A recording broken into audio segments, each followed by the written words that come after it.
resources, if they have the right medications to use for these people, then of course those women will patronize them. In absence of that, when you have a private healthcare center where you go there for 3-5 days, you won't see any expert to attend to you. You will resist going there, and you probably patronize the local people. Now, if we make those, let's say, out of that 30,000, if 20,000 are working, of course, we'll have solved a problem. But why are we now setting up more? What would make them better than those ones that we have set up? Why are we not conserving our money and reserving it for the new ones, for the old ones that we have on ground? So I don't understand, except we have that means of, accelerating training for medical doctors and nurses and health workers, which cannot be done. How do you accelerate? How many number of times the lecturers go on strike, even the medical people. These are constraining the training of those critical workers. So we need to, I repeat, it's not by establishing additional things. Let's make those ones with us work. If it works, we will reduce maternal mortality, we will reduce infant mortality, we will reduce catastrophic health experiences like stroke or severe diabetes. Let those ones on the ground work. So if you were advising on the rollout, what would be your top 3 priorities for ensuring the center deliver real impact?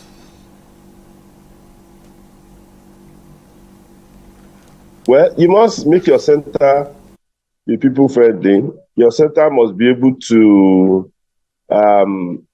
create the necessary assurance for people that, yes, come, patronize us. They must create that assurance. Your center has to be properly equipped. Security must be in your center. Transportation must be easy, okay? Drugs, hospitals must be there. Your center must also be able to reach to the community and educate them in case of any seasonal diseases. So we have function within the community from the center. We have the issues that concern the center itself and the human resources. So all those ones have to be top-notch. And of course, we must maximize health information and medical records to help people understand issues concerning health in that area. Corruption and mismanagement have hindered past reforms. How can transparency and accountability be built into the execution of this particular plan? Well, it's part of it, okay? Because what we call governance, what we call clinical governance, is an essential part of healthcare. It should be an essential part of the healthcare in that settings. There's a governing board for this small local government within the community who can then supervise how the community works. We must be able to create that kind of assurance at that level where the community groups are part and parcel of the management board of those primary healthcare centers. I think it's important because that means that if they neglect those community centers that is in their domain, they're also neglecting their health. You have to do that. Then the other thing is that at the level of the primary healthcare, National Primary Healthcare Development Agency, at the state equivalent, we must be able to provide supervisory roles on this primary healthcare center and let them get data from them and ensure that they keep to the core duties and reduce needless deaths and sickness. So would you say this health reform plan aligns with Nigerians' universal health coverage goals? UCH goal is actually, we have a 2030 target, which we are also looking at. Yes, it is. It's part and parcel of trying to push for universal health coverage. It's not just about access. You are talking about quality also. You are talking about affordability. If you are talking about universal health care, it's not, yes, access is key, affordability is key, quality is key. There must be no discrimination in access to the healthcare by any of these, of any of the members of the society. So, of course, it aligns with that. But if it's going to solve the problem of access, has it solved the problem of affordability? Has it actually add quality to the care? So we still have a lot to achieve under universal health care coverage. And we have just 5 years to get this done. I don't know how it's going to happen. Looking ahead, how do we measure the success of this reform? What indicators should Nigerians watch for in the coming years? Well, okay, we have to reduce our infant mortality. That's an indicator. Maternal mortality, that's an indicator. The reduction in catastrophic health occurrences like hypertension and severe diabetes, those are indicators. And then the level of patronage, how people are now confident in assessing your patronizing your health system is also another indicator. We will always know when these things are happening. So lastly, how can communities and civil society organizations get involved to ensure accountability and long-term success of this PHCS? Yeah, because, in reality, there's what we call the stakeholder in the community. It involves the traditional ruler, the market women, the young boys or association in that community. All of them should partner together to run the primary health care centers. Their component must be structured into that so that we can have the requisite result. If that is not done, and you just say it is government thing, a lot of people don't do well when handling government properties. So we need to have that community buy-in. We need to have that stakeholder buy-in. People must have confidence that this health center is going to work and address their issues. So there must be a proper referral, emergency care in those centers that can, address towards health occurrences. So, stakeholder participation, building trust, and ensuring that the place is affordable and well equipped will do a lot of things in reducing those factors. Medical practitioner Dr. Tsiyu Mebawondo, we appreciate your time and insights. And that's all for today's episode. We'll see you again next time. I am Okechukwu Ukekwe. Bye for now.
It's glad to have you join us on the news on TV360 Nigeria. I'm Tamilore Akinkole.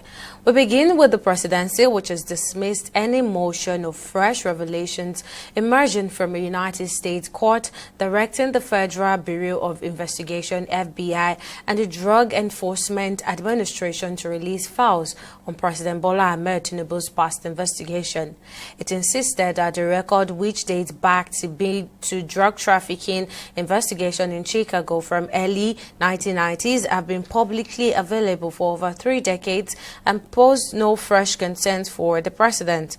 This followed a ruling by Judge Barry Owell of the U.S. District Court in Washington, D.C., who instructed both agencies to conduct searches and process non-exempt documents in response to Freedom of Information Act request filed by American legal researcher Aaron Greenspan. Reacting to the development, the President's Special Advisor on Information and Strategy, Bayo Onanuga, says there is nothing new to be revealed. According to him, the report by Agent Morse of the FBI and DEA has been in public space for more than 30 years, and the report did not indict President Bola Ahmed Tinubu. And the Special Advisor to President Bola Ahmed Tinubu on Policy and Communication, Daniel Bawal, has insisted that President Bola Ahmed Tinubu is not in France for medical reasons. Bawal stated this on Sunday during a televised interview. The presidential aimed slammed those on social media who are sharing wrong information, and according to him, President Bola Ahmed Tinubu is in France on a working visit. Tinubu left the country for Paris on April 2, 2025, and he is expected to be back in Nigeria on Wednesday, April the 16th. Still on the presidency, the Special Advisor to the President, Daniel Bawal, has also alleged that the spirit and soul of Borno South Senator Ali Ndume are already with the opposition party, warning the All Progressive Congress APC to be wary of him. Bawal disclosed this on Sunday and said that Ndume criticized President Bola Tinubu's declaration of emergency rule in Rivers State and asked the president to rather declare emergency on security and economic reasons. The longest-serving lawmaker in the National Assembly since 1999 also said Tinubu should be worried if former President Muhammadu Buhari is not on his side. And out to security matters, Borno State Governor Babagana Zulum has raised alarms over a fresh wave of terrorist attack in the state, appealing to the Nigerian government for urgent intervention to curb the growing threat. The governor's concern comes amid a resurgence of insurgent activities, particularly in rural communities, reigniting fears of instability in a region that has endured over a decade of conflict.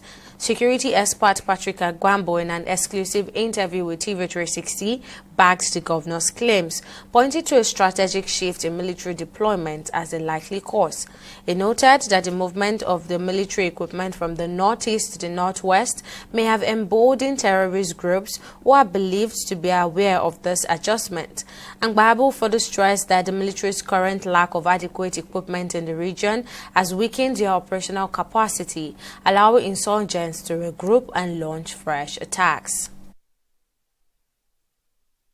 It's not far from the truth.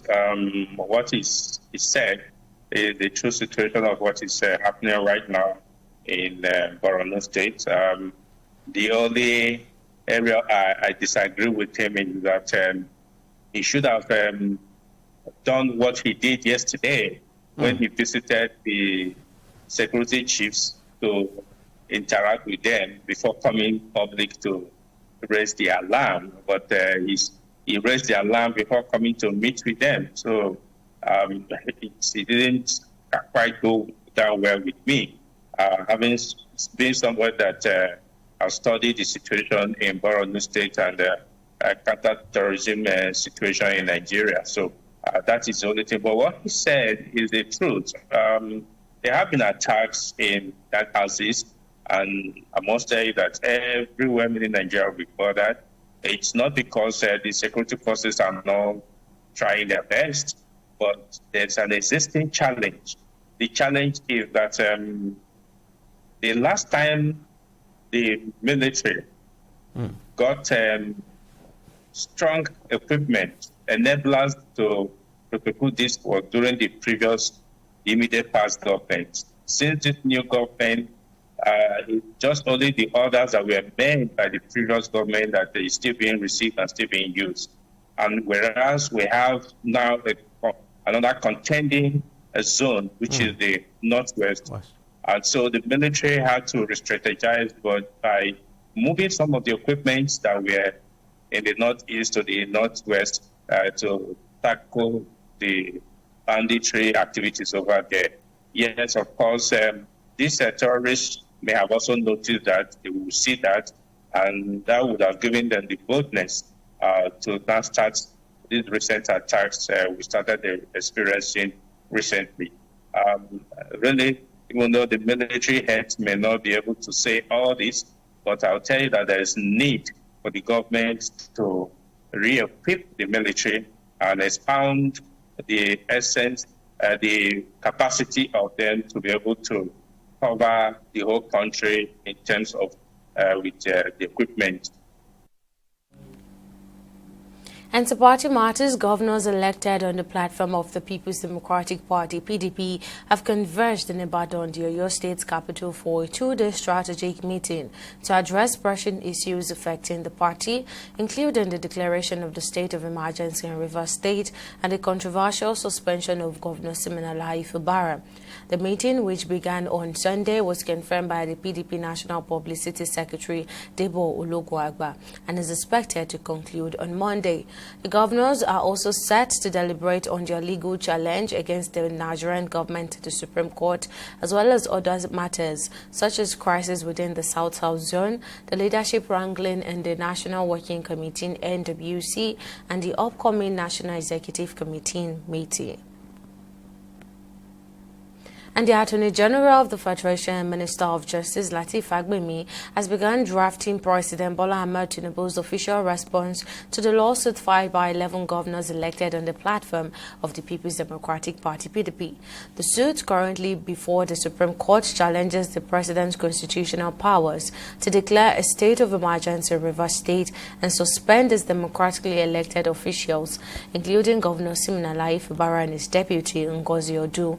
The PDP governors are also questioning the legality of the appointment of a sole administrator to run the affairs of the state during the suspension period. To press their case, the PDP governors have assembled a formidable legal team consisting of 7 senior advocates of Nigeria alongside 6 other legal practitioners. The legal standoff follows President Bola Ahmed Tinubu's declaration of emergency ruling in Rivers State for an initial period of 6 months, a move that has sparked widespread political and legal controversy. And in other stories, the People's Republic of China has reaffirmed its commitment to deepening its bilateral cooperation with Nigeria. The Vice Chairman of the Chinese People Political Consultative Conference, CPPCC, disclosed this during his visit to the Minister of Foreign Affairs, Yusuf Tuga, in Abuja. He commended the China-Nigeria diplomatic relations to have been established on mutual grounds, saying the country would continue to do more to strengthen its bilateral ties with Nigeria. Responding, Foreign Minister Tuga expressed appreciation to the Vice Chairman for his visit, saying the mutual exchanges between the two countries has become important to further deepen their diplomatic ties. In these times of global uncertainty, relationships and partnerships such as the one that exists between Nigeria and China are ones that we should continue to hold dear to our hearts and ensure they continue not just to exist but to excel. We want to continue to assure you of our commitment to the One China principle, and at the same time we want to thank you and commending you for recognizing Nigeria's leadership in West Africa, within the fold of the economic community of West African states, and on the African continent as a whole. Mr. Foreign Minister has long been committed to the friendship between China and Nigeria. last June, you visited China and co-hosted the China-Nigeria Intergovernmental Committee. And last September, you accompanied President Tinubu and visited China. And this January, Chinese Foreign Minister Wang Yi paid a visit to Nigeria and had a meeting with Mr. Foreign Minister and has reached extensive common understandings. 我们期待着和尼方一起共同促进中尼友好不断发展。 And China is looking forward to working with Nigeria to promote the friendship and cooperation between our two sides. And in the education sector, a joint investigation by the National Orientation Agency and the National Student Loan Fund (NELFund) has uncovered alleged unethical practices involving some Nigerian universities and banks in the disbursement of student loans. According to Larry Isaonilu, Director General of the NOA, early report from the agency's Community Orientation and Mobilization Officers indicates that certain tertiary institutions may be conspiring with banks to withhold critical financial information from students, thereby delaying or denying access to their loan benefits. Following a meeting with Akintunde Sawyer, Managing Director of NELFund, Isaonilu stated that some universities have received student loan disbursement directly into their account but failed to notify the student or properly account for the funds. Sawyer confirmed the irregularities, warning that NELFund is prepared to take legal actions against any institution found guilty of such misconduct. Both agencies have called for an immediate halt to the parties and have mandated their state offices to intensify monitoring effort and collect direct feedback from students across the country. And the Nigeria Immigration Service (NIS) has officially launched the second phase of its contactless biometric passport application system across the United States, Mexico, Jamaica, and Brazil as part of ongoing effort to modernize its services and make passport processing more accessible for Nigerians abroad. According to a statement issued by the Service Public Relations Officer Akinshola Akinlabi on the NIS official X handle, the rollout will commence on April the 11th in the U.S., followed by Jamaica on April the 14th, while Mexico and Brazil are scheduled to begin implementation around the same period. This move follows earlier launches in Canada, the UK, Ireland, and various parts of Europe. The innovative system available via the NIS mobile app on Google Play Store enables Nigerians to renew their passport without visiting a passport center for biometric enrollment. Akilabi noted that an iOS version will soon be available on Apple Store, along with enhanced features for both platforms to improve users' experience. And in a bold show of force against the drug trade, Nigeria's anti-narcotic agency, NDLA, has set ablaze a record-breaking 1.6 million kilograms of illicit drugs. From cannabis to cocaine, the massive all represent years of seizures across the southwest. The NDLA says the operation is the largest in its history and sends a strong message to traffickers. Now there are next details in this next report. The National Drug Law Enforcement Agency, NDLEA, has destroyed over 1.6 million kilograms of seized illicit drugs, marking the largest drug burning exercise ever conducted in the agency's history. The symbolic and scientific destruction exercise took place at a remote location in Ikpara, along the Lagos-Ibadan Expressway in Ogun State, and included contributions from NDLA Zone 9 and 11, which covers Lagos, Ogun, and Oyo states, as well as key borders and strategic commands. Speaking at the event, NDLA Chairman and Chief Executive, retired Brigadier General Buba Meiwa, was represented by the Director of Assets and Financial Investigation, and he said the exercise reaffirms the agency's unyielding resolve to eliminate drug trafficking in Nigeria. Some may ask why such an exercise is conducted publicly. The rationale is simple: to show transparency and accountability. By making this process open, we affirm our collective resolve against insidious activities of illicit drug trafficking. It is important to clarify certain misconceptions. This exercise is not merely symbolic. It is forensic, grounded in evidence. Random laboratory tests are carried out to confirm the authenticity of the seized items. The agency expressed gratitude to state governors Babajide Sanwo-Olu of Lagos State, Dapo Abiodun of Ogun State, and Seyi Makinde of Oyo for their continued support, as well as international partners as the US DEA, UK National Crime Agency, and the governments of France and Germany. I wish to commend the unwavering dedication of our officers who are working tirelessly to ensure that we do not fail in our assigned task of curbing illicit drug trafficking. Likewise, our international partners. The Ogun State NDLA commander, the host of the event, described the burning as the final stage in the government's drug enforcement procedures. He encouraged Nigerian youth to shun drug use and embrace healthier lifestyles. We call on you all the time to say that there is always a solution to any problem or any challenge. Drug is not the answer, it's not an option for people to resort to in order to solve their own problems. Instead of making, you will be destroying yourself, your future, and then destroying the happiness of members of your family, immediate family, and then the community and the country at large. From Oyo State, the NDLA commander emphasized the historic scale of the exercise, saying it is the largest drug burning event in the country.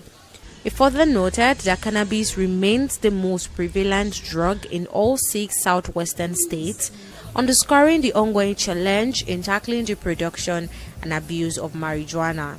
We go after drug barons. We go after drug manufacturers.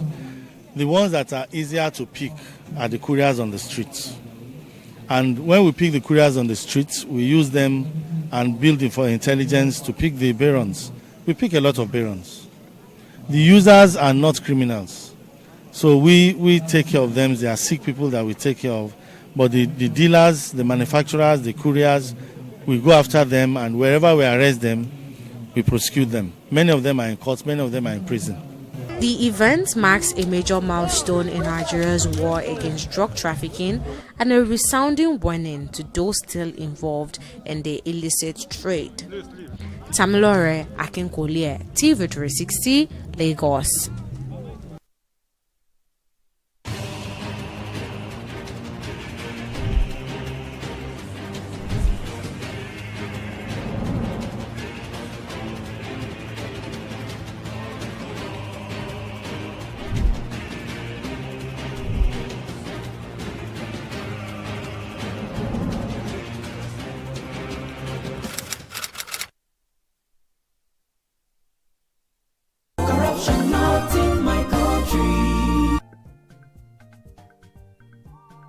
Cut.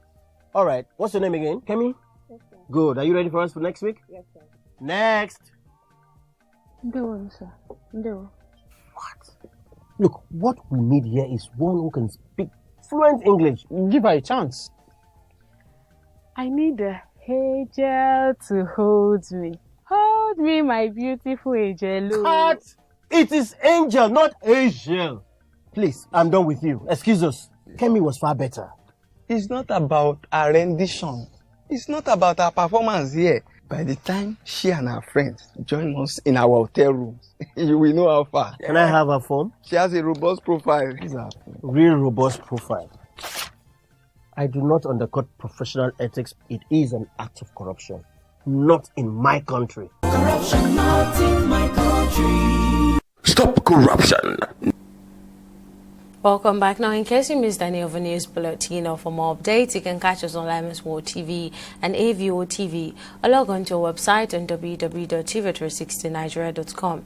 You can also follow us on our social media platforms on Twitter, Instagram, and YouTube at TV360 Nigeria, or download our mobile app on Google Play Store, Huawei App Gallery, and Apple Store. On Facebook, we're at TV360 Online.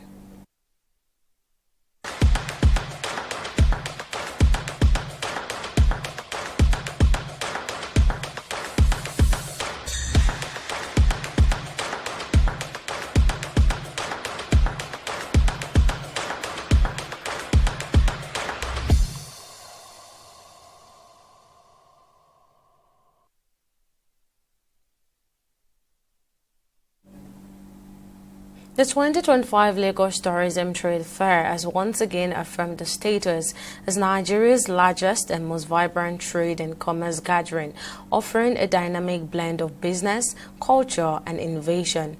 Jointly organized by Niger Branch Chic and Lagos State Ministry of Tourism, Arts and Culture, the second edition features over 220 vendors, attracting more than 75,000 attenders and expected to record about 5 billion naira in sales. Now, TV360's Oge Ukekwe has more details in this next report.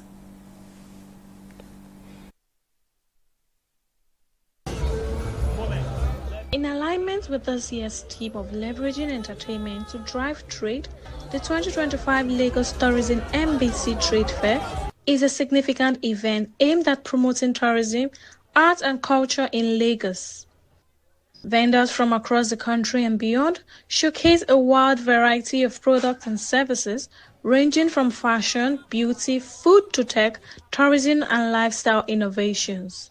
Each exhibitor brings something unique, reflecting the rich diversity and creativity of Nigerian enterprise. The platform provides brands with increased exposure, leading to a noticeable boost in sales.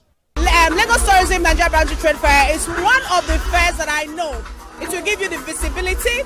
You have opportunity to meet lots of amazing investors and end users. Then those who are looking for where to source for their brands, for boutique and all of that, they come to this particular trade fair because they believe for Lagos Tourism and MBC to endorse you as a brand, they know that you are legit and your work was refined.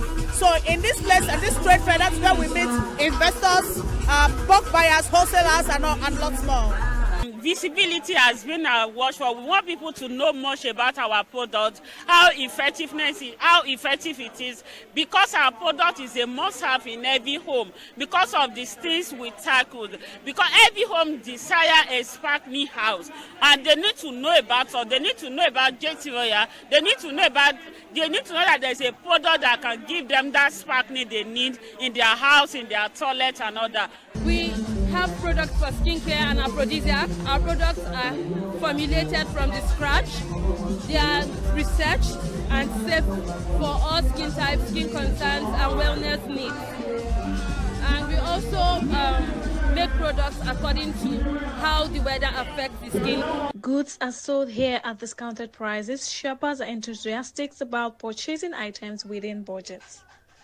Well, I watch around to see a lot of things they have here. Beautiful things I've actually seen there, and they are all nice, and the prices are not, they are okay. To be honest, I accompanied my colleagues here since we're coming here. But what I found the most attractive, the food. So far, the food I've tasted have been top notch. And inside, I saw some really beautiful clothing. Ladies wear and the likes, but the most important part to me is the one outside here. With a unique blend of businesses and entertainment, the fair has set a new benchmark for trade exhibitions in the country and continues to be a powerful vehicle for economic growth and SME empowerment. Ogechukwu Kekwe, TV360, Lagos. And oil prices edged up on Monday after Chinese data showed a sharp rebound in crude imports in March, although concerned that the escalating trade war between the United States and China would weaken global economic growth and dent fuel demand weighed. Brent crude futures gained 6 cents to $64 a barrel. West Texas Intermediate crude futures were trading at $61 a barrel, up by 9 cents. China's crude oil import in March rebounded sharply from the previous 2 months and were up nearly 5% from a year earlier. Data showed on Monday that it's boosted by a surge in Iranian oil and a rebound in Russian oil deliveries. However, Brent and WTI have lost about $10 a barrel since the start of the month, and analysts have been revising down their oil price forecast as the trade war between the world's two largest economies has intensified. And U.S. President Donald Trump suggests tariff exemptions for smartphones and other tech products imported from China could be short-lived. On Friday, the U.S. exempted certain products from the 145% tariff on Chinese import. But writing on social media, Trump says nobody is getting off the hook for unfair trade balances. It says Chinese tech will still be subject to 20% tariffs and are just moving to a different tariff bucket. Chinese officials have, however, called on Trump to completely cancel the import taxes, urging him to take a big step to correct his mistakes. Trump's back and forth on tariff last week caused major swings in global financial markets, but European markets rose in early trading on Monday. And still on the global scene, 2 Russian ballistic missiles slammed into the heart of the northern Ukrainian city of Sumy on Sunday, killing 34 people and wounding 117, and the deadliest strike in Ukraine this year. President Volodymyr Zelensky demanded a total international response against Moscow over the attack, which came with U.S. President Donald Trump's push to rapidly end the war struggling to make a breakthrough. Dead bodies were strewn on the ground in the middle of the city street near as destroyed buses and burnt-out cars in a video posted by Zelensky on social media. And finally on sports, the Nigeria Football Federation has expressed sorrow over the death of Charles Bassey, a member of Nigeria's 1980 Africa Cup of Nations winning team. Bassey passed away on Saturday at the age of 71 after a long illness in his hometown in Akwa Ibom State. NFF General Secretary Mohammed Sanusi disclosed this in a statement on Monday. His death came just hours after news broke that the captain of the victorious Green Eagles squad, Christian Chukwu, fondly called as chairman, also died in Enugu State. And Nigeria's Flying Eagles have drawn in Group B alongside Tunisia, Kenya and Morocco for the 2025 Africa Under-20 Cup of Nations. The new groupings were announced on Sunday following a fresh draw conducted by the Confederation of African Football CAF in Cairo, Egypt. This comes after Côte d'Ivoire withdrew as host, prompting Egypt to step in as the new venue for the tournament. The 7-time champions Nigeria will kick off their campaign against Tunisia on Sunday, April the 28th. And that wraps up our bulletin on News Now. Many thanks for watching. I'm Tamilore Akinkolie. See you again next time.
Opinions are free, facts are sacred, but truth is universal.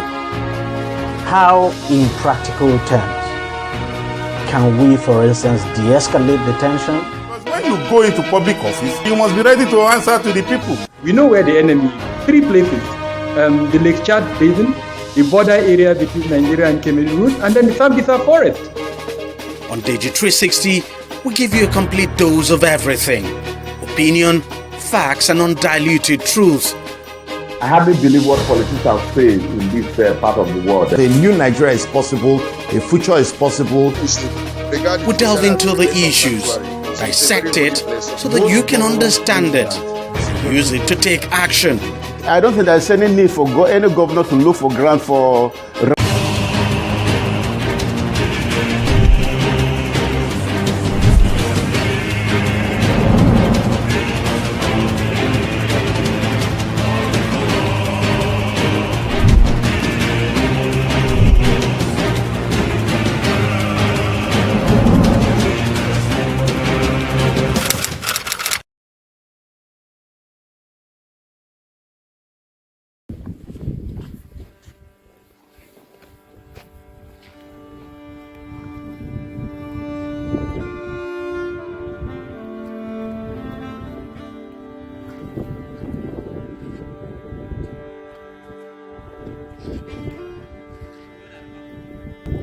da kamar ina da tare da waya ta ma za ku ga hamada saboda ni na ɗauka waya. Kamar yanku kamar anan yana siririn gizo na gargajiya ko ka tona hamada ba. Gurin kiwon ma babu, gonakan kan babu ma maganar gonakai. Duk inda muke da gonakai gurin Sahara ya ce gurin kiwo Sahara ya ce kuma taku da kanka ma kana tafiya wallahi kana sai ka yi ni kana tafiya wani gangare ka shiga ko ka dan ka sai ya fi da kana tona ma ba za ka kama shi karuwa yake ma karuwa ba an ce akwai ma'aikatan ma Farmers and herders in Nigeria used to enjoy relative peace as they interacted with each other. That is no longer the case. It is estimated that between 2016 and 2018, over 3,600 lives were lost to the crisis between the two groups. In the first half of 2018, about 300,000 people became displaced for the same reason. Northwestern and North Central Nigeria have notably been the heart of this violence. But the crisis is spreading fast to other parts of the country, including the South. Several factors have been identified for the wave of bloodshed. Rapidly increasing population figures, rapidly dwindling resources, which both groups rely on. Also, the pattern of migration of the traditionally nomadic Fulani cattle rearers has been changing. This is due to rising insecurity, improvements in veterinary medicine, hostility from locals and state governments, and a bunch of environmental factors including climate change, desertification, loss of vegetation, and water scarcity. In Yobe, northeast Nigeria, the relationship between the scarcity of natural resources and increased violence is obvious. From the encroachment of the Sahara Desert to the shrinking of the Hadija Nguru wetlands.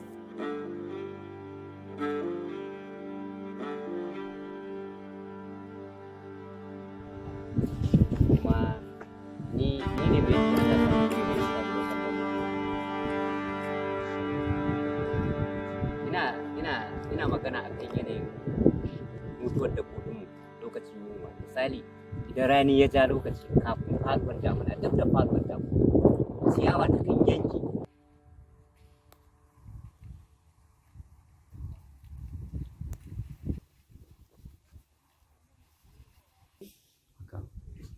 Wato matsalar da muke samu na ita kwararwa hamada.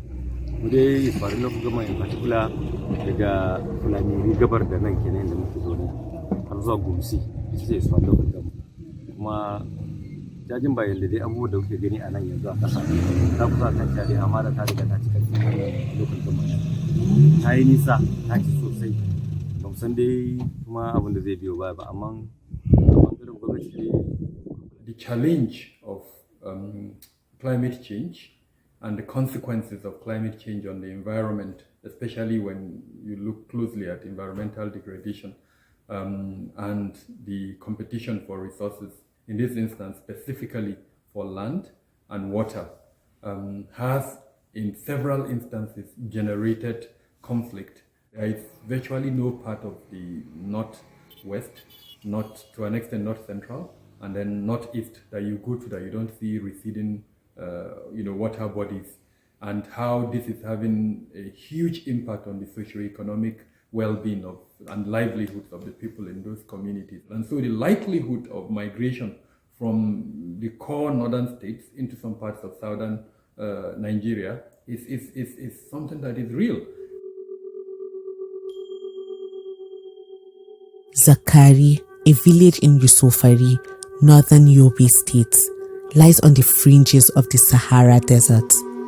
About 50 years ago, it was like any other arid northeast Nigerian community, with decent vegetation, a smooth road network, sun-baked mud buildings, and a great many people who had lived there for generations. Now it is just miles and miles of sand dunes. desert encroachment has pushed out the majority of the residents, many of them herders. Malam Musa is one of many herders in Gaidam who have now resettled in the Song area of Adamawa.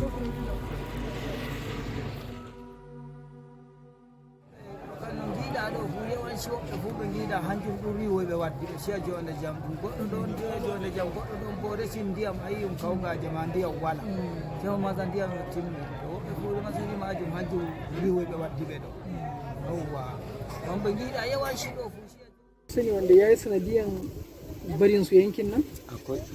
Na je kai kaman gidaje na ko rugaje na ko mutane nawa za ka gaba kayyana? Kai kamar 100. Wato wanda suka bar nan wajen? Take kaɗan ɗin. A sanadiyan wannan.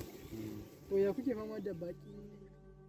Around January, February, you hardly see anything in the place that an animal will browse or take as a food. And there's no water even to drink. So this is one of the factors that will make them to come southwards. If they move southwards for water and for grazing the dry grasses. Definitely the desert encroachment is one of the factors that is concentrating the animal into a place and making the clashes between farmers and herders more frequent. More often. I did mean that in the area that is encroached by desert, there is grasses and water for them to. They may not be there. They may not have to move. But now it's necessary that they must come southward as the dry season is approaching. They must come southward in search of little pasture and drinking water. While if during the rainy season approach, they go north. Since there may be water and little grasses for them to graze. The problem with desert encroachment is not going to stop anytime soon. According to one estimate, the sand dunes shift towards the south at a rate of 30 hectares each year, putting 11 states in northern Nigeria at risk of desertification. More cattle rearers in these places are moving elsewhere due to the combination of factors: insecurity, drought, desertification, and the need for water.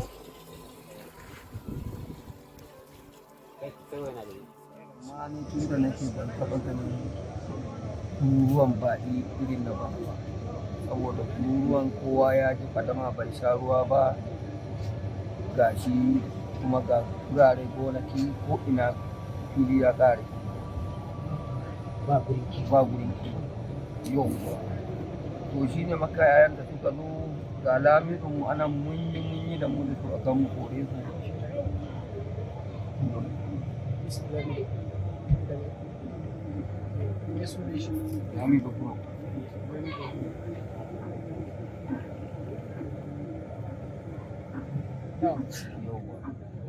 Muka yi mu kore su abun ya gagare mu muka gaya wa lawanin mu shi ma ya yi dan abun da bakin kokarinsa abun ya gagari mun gaya hakimi ma duk kowa ya san da baki kuma bakin nan ba daga wani guri suke ba daga jiga. The migration of herders to new places tends to lead to clashes or aggravate existing conflicts because of competition over insufficient land and water resources. Ina tafiya suna tare ni da kibiya suna jifa na ni ina so in tafi gurin yaran can su kuma suna gefen nan gefen kudu haka su yaran suna gabar ni ina tafiya gun su gabar su kuma suna gefe na yaran da suke aikin shinkafa kai kana so ka iso wajen su su kuma wannan makiyaya kuma sai suka zargu a cikin gona sai suka zargu suka fara harbi sai suka kama harbi suna harbi na suna jifa ni ban sani ba ma ni da na gani haka dai ina gani suna yin haka dai da abin su suna jifa amma kibiyan bai zo ya same ni ba ban gani ba ma ashe wai su harbi suke sai na fasa tafiya gun yaran sai na tafi gun yaran fulani din to ina tafiya ɗayan yana yin harbin sa ashe kibiyarsa ya ƙare da ya gani na kusa zuwa gunsa sai dan uwansa sai ya jefa masa addansa. Shi wani yana da kibiya shi zai gudu kenan. Sai ya jefa wannan da ba zai gudu ba sai ya jefa masa adda. Kawai yaron nan kawai sai ya taho da gudu. Sai ya fita da gudu ya zo ya same ni ya doka mu. Adda? Da itace a hannuna na ɗauka na masu buge shinkafa. Ya yanke itacen. Kuma ya yanke hannu. Hannun yanzu haka babu, yanzu fakin ne aka ce za a yi. Ba zai zama hannu ba. Wato shi ne wannan kibiya ɗin kibiyan kenan? Shi lokacin da ya tsare da adda na faɗi. Kamar shekara 5 a bangaren noma din gaskiya ba mu da matsala da su. Amma daga shekara 2 zuwa 3 ɗin abubuwan suka ƙara lalacewa.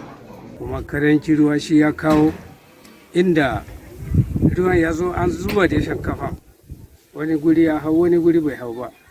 To dalilin wannan su ne dama wanda Fulani suka samu rashin ruwan shi ya kawo su.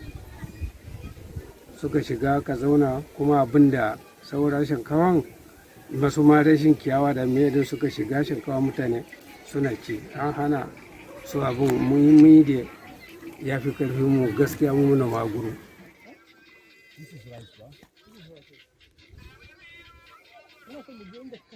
In Nguru, about 100 kilometers west of Yusufari, is a section of the Hadija Nguru wetlands. For many years, the waterlogged fields and rivers in the area have sustained the livelihoods of millions of farmers, herders, and fishermen. But the water is starting to recede. Harvests, especially for rice farmers, have dropped significantly in the past year. They are also facing more problems from herders, whose cattle graze on the farms.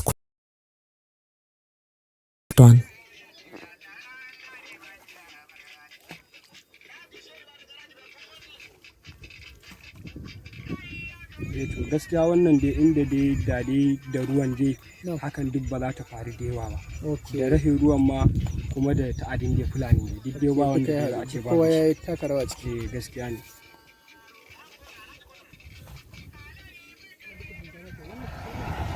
Yanzu a ganin ka me kake gani ya kamata a yi wanda zai iya magance wannan abun? Ita buɗewar ne ko kuma an da an buɗe ruwa din za a iya samun saukin kan abin hanyar ruwa idan ta riga ta gyaru zaman lafiya tsakanin tunda daɗin ruwa yana zama ba wani matsala tsakanin da can asali din da ruwa yana zaune muna zaune da ruwa daga baya kuma ruwan ya yi karanci zuwa yanzu shekara kamar 12 da akwai ruwa baya amma zuwa sosai ba sa ɗaukan sakamoni muhimmanci. Gona biyu haka aka ce kowanne a baya ina samun 30 gona biyu ina samun 60 babu ɗaya kwano ɗaya ban samu kuma na yi yunkuri na ji na gaya ciyama.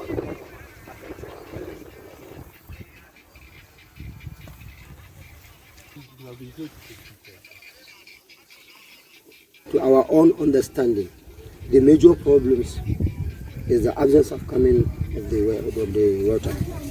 That are the reason why we fail to get what we have. Lack of water. They are all affected in the land. We have only source of water. If that source bring us water, the whole area farming well and organized. And then if there is no water from that only center we have it, we all lost. And what we understand now, the farmers at Onguru, they have already failed. 70% of our farmers have nothing to farm. 90%. Have 20% get only rice that have been eaten in their house. And then 10% are those that are gained something from the farm. And even me, I've tried to farm more than 1,000 to 2,000 rice. And my chairman more than 20,000. And the secretary will do more than 25,000 because of he's richer than us. But now, even I don't have even 10 bucks. I pay more than 1,000 and I don't have even 10 bucks. Okay, kana ga da ka dauka babu sun cinye ne yayi mu ruwa bai shiga ba.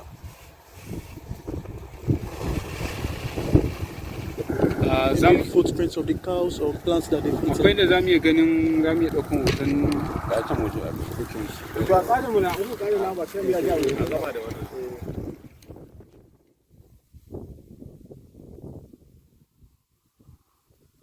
The major problem is lack of water. And then the second problem is the coming of the Fulani from somewhere else. And then that Fulani comes because of the absence of water.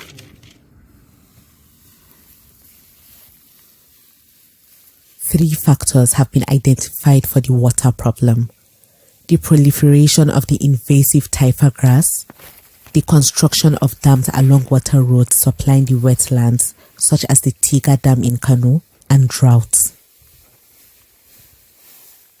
One other reason for the increased clashes between farmers and herders in Nigeria is the encroachment of grazing roads, reserved for use by pastoralists, by northern lawmakers during the First Republic. These grazing roads and reserves are now being converted into farmlands and other structures. This makes it difficult for herders to move about freely without trespassing, and has repeatedly been used as an excuse.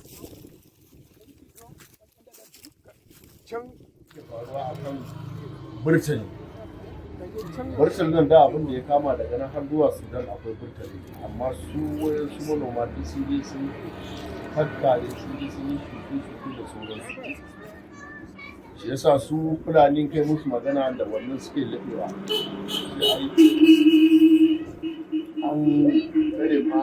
An kashe burtali da sauransu. Kuma hakikanin gaskiya yawancin tashin hankali da muke samu a nan akan harkar manoma da makiyaya yawanci duka ba makiyaya namu na nan bane, daga wani guri ne suke zuwa. Suka zo kuma ba sa tsoron ɓannatar da kayan mutane, kuma ba sa tsoron faɗa.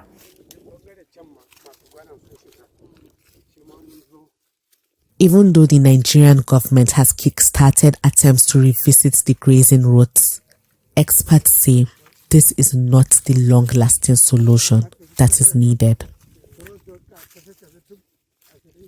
The era of open grazing, in my honest opinion, is over.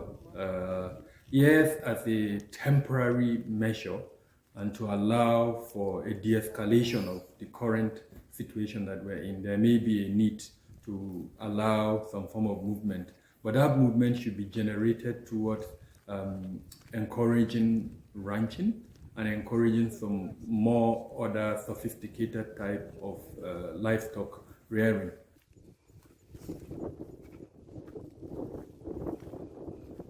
Unless when this is modernized, this problem of movement from one place to the other, or maybe to get sufficient either meat or milk and cater for the country is being modernized, I don't think we can achieve this our target. One of the problems, as I told you earlier, is that those people that are handling the animals refuse to go to school. They must be educated before they have that thinking that you are saying. Those people that are illiterate, they knew nothing apart from the cattle. If you want them to improve what they are doing, how are you going to incorporate that knowledge into their own thinking? It's very difficult. And another problem to my own seeing is that government also is not paying much attention to the cattle rearers. You can hear programs, fertilizer, and what again? Seed. Seed most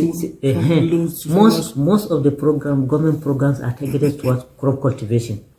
You can hardly come across any program that is targeted towards the cattle rearers. You can even hear about the states that are banning open grazing.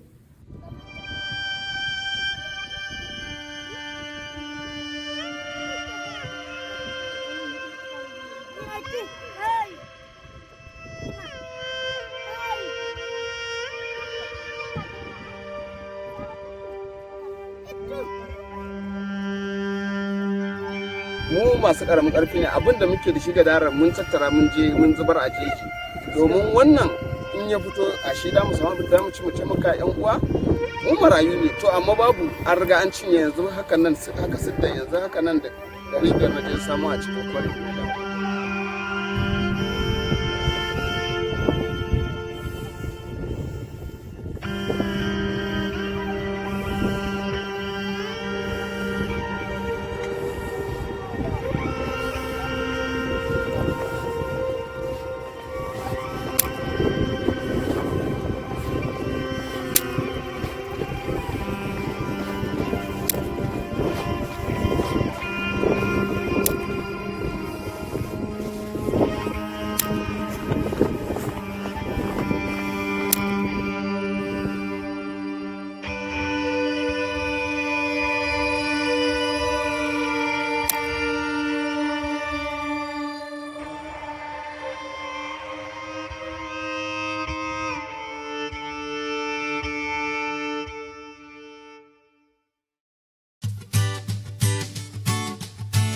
Right in the middle of this forest in southwest Ogun State and inside the buildings below, a young generation of farmers in Nigeria is changing the face of farming and attracting young people to a venture many of them had not always liked.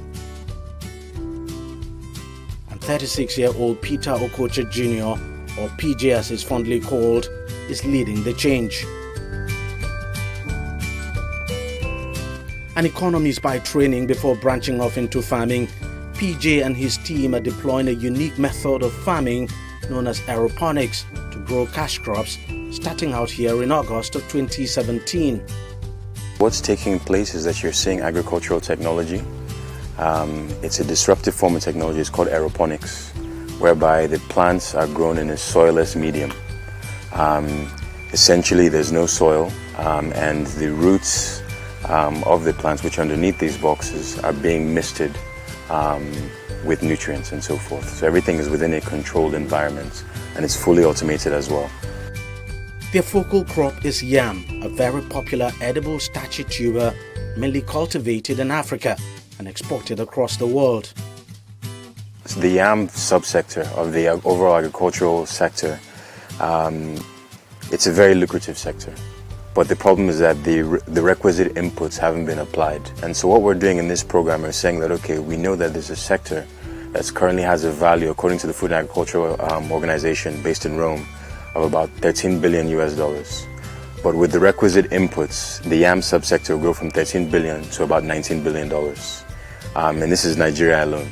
So what we've said is that, okay, we know also that Nigeria accounts for 60% of the global production of yam, but yet we don't have inputs such as seed.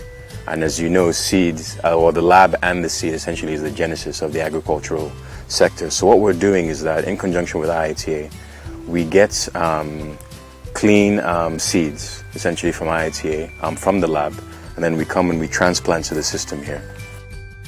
The system is a greenhouse where the yam seeds are grown in this row of boxes using aeroponics, more like growing yams in the air.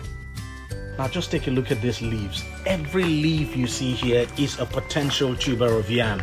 So to get a sense of how many tubers of yam we have here, you just have to do a count of all the leaves we have here.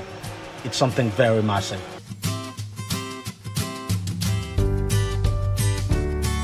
We have about 10 boxes, and in those boxes, all fully automated aeroponic systems. And it leads to high propagation of plants. And so we're actually massively propagating, and it will continue like this for a 3-year period. of just continuous growth, non-stop. After the propagation, what you'll see is that it will essentially form a canopy. It will be very bush-like and so forth. And from there, we'll start vine cutting. And from the vine cutting, we'll cut these. We'll put them into essentially polyethylene bags and with a nutrient solution, and they'll stay in there for about a month. And essentially, what it is that because this is in a controlled environment, we're taking them out and saying, okay, we're preparing you for a month to get used to the external elements. And they'll be there for a month, and then we eventually take them to the field. This is the field where they are brought and planted into the soil so the seeds could develop fully. These right now currently have been here for about 3 weeks, and we're still planting now, and they'll be here for a total of about 3 months. And after about 3 months, we'll get seeds of about 250 to about 500 grams. And those are the seeds that we'll provide to farmers. And farmers can then go and plant directly, and it will give them the ware yam sizes of 1 kg, 2 kg and above. One of the smallholder farmers who's been using the yam seeds from the aeroponics farm is Awofe Ademola. He's been into traditional yam farming all his adult life and says the yam seeds from the aeroponics farm have seen his output more than double and safe from pests. There's a lot of difference between the two methods because the new method doesn't get infected by pests and it doesn't change color like the traditional planted yams. It will remain fresh as it is wherever it is kept. Their yam when harvested is almost 3 times or 4 times more than ours. When we plant one of our own seed yam, it equates to 4 of theirs. Habibat Umar is the only female in the group. She's one of those overseeing the day-to-day running of the smart farm. She says she's fascinated by the whole idea of it. One of the things that fascinates me most is the fact that we can go all year round producing food, more like you can cheat God's creation and having to depend on the rain and all. And everybody wants to eat all the time. You don't want to wait for when the rain is here. And so the fact that we can provide the food all year round, it's everything to me. Even though all may seem fine, PJ and his team are battling familiar challenges to keep their operations running. More attention needs to be given to the sector. There needs to be more financing put in place. We need to have adequate land laws in place and to ensure that we can optimize all the arable land that we have and so forth. There needs to be insurance. We need to have better road networks. Power is a major impediment as well. Essentially we have our own solar system, as well as the fact that we also have a generator as well for backup.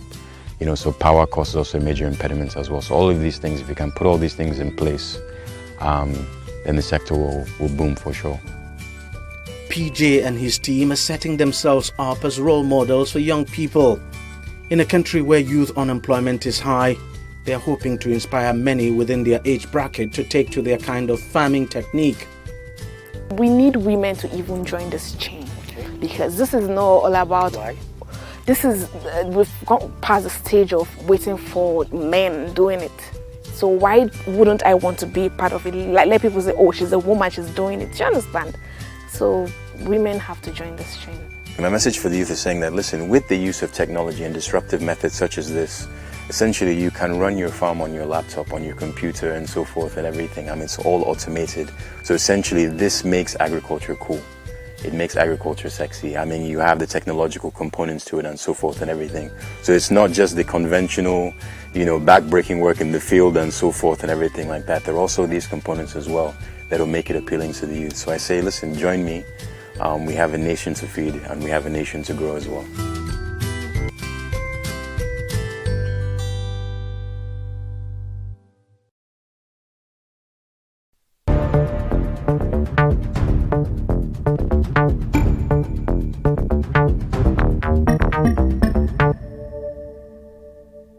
Good day, beautiful people. Welcome once again to your favorite program, our favorite program, The Conversation, coming to you from TV360 here in Lagos, Nigeria. My name is Nelson Ekujumi, and I have here with me in the studio today Comrade Alhaji Razak Kolade Olukoba, popularly called Ake. Comrade Olukoba, you're welcome to the program. Thank you very much.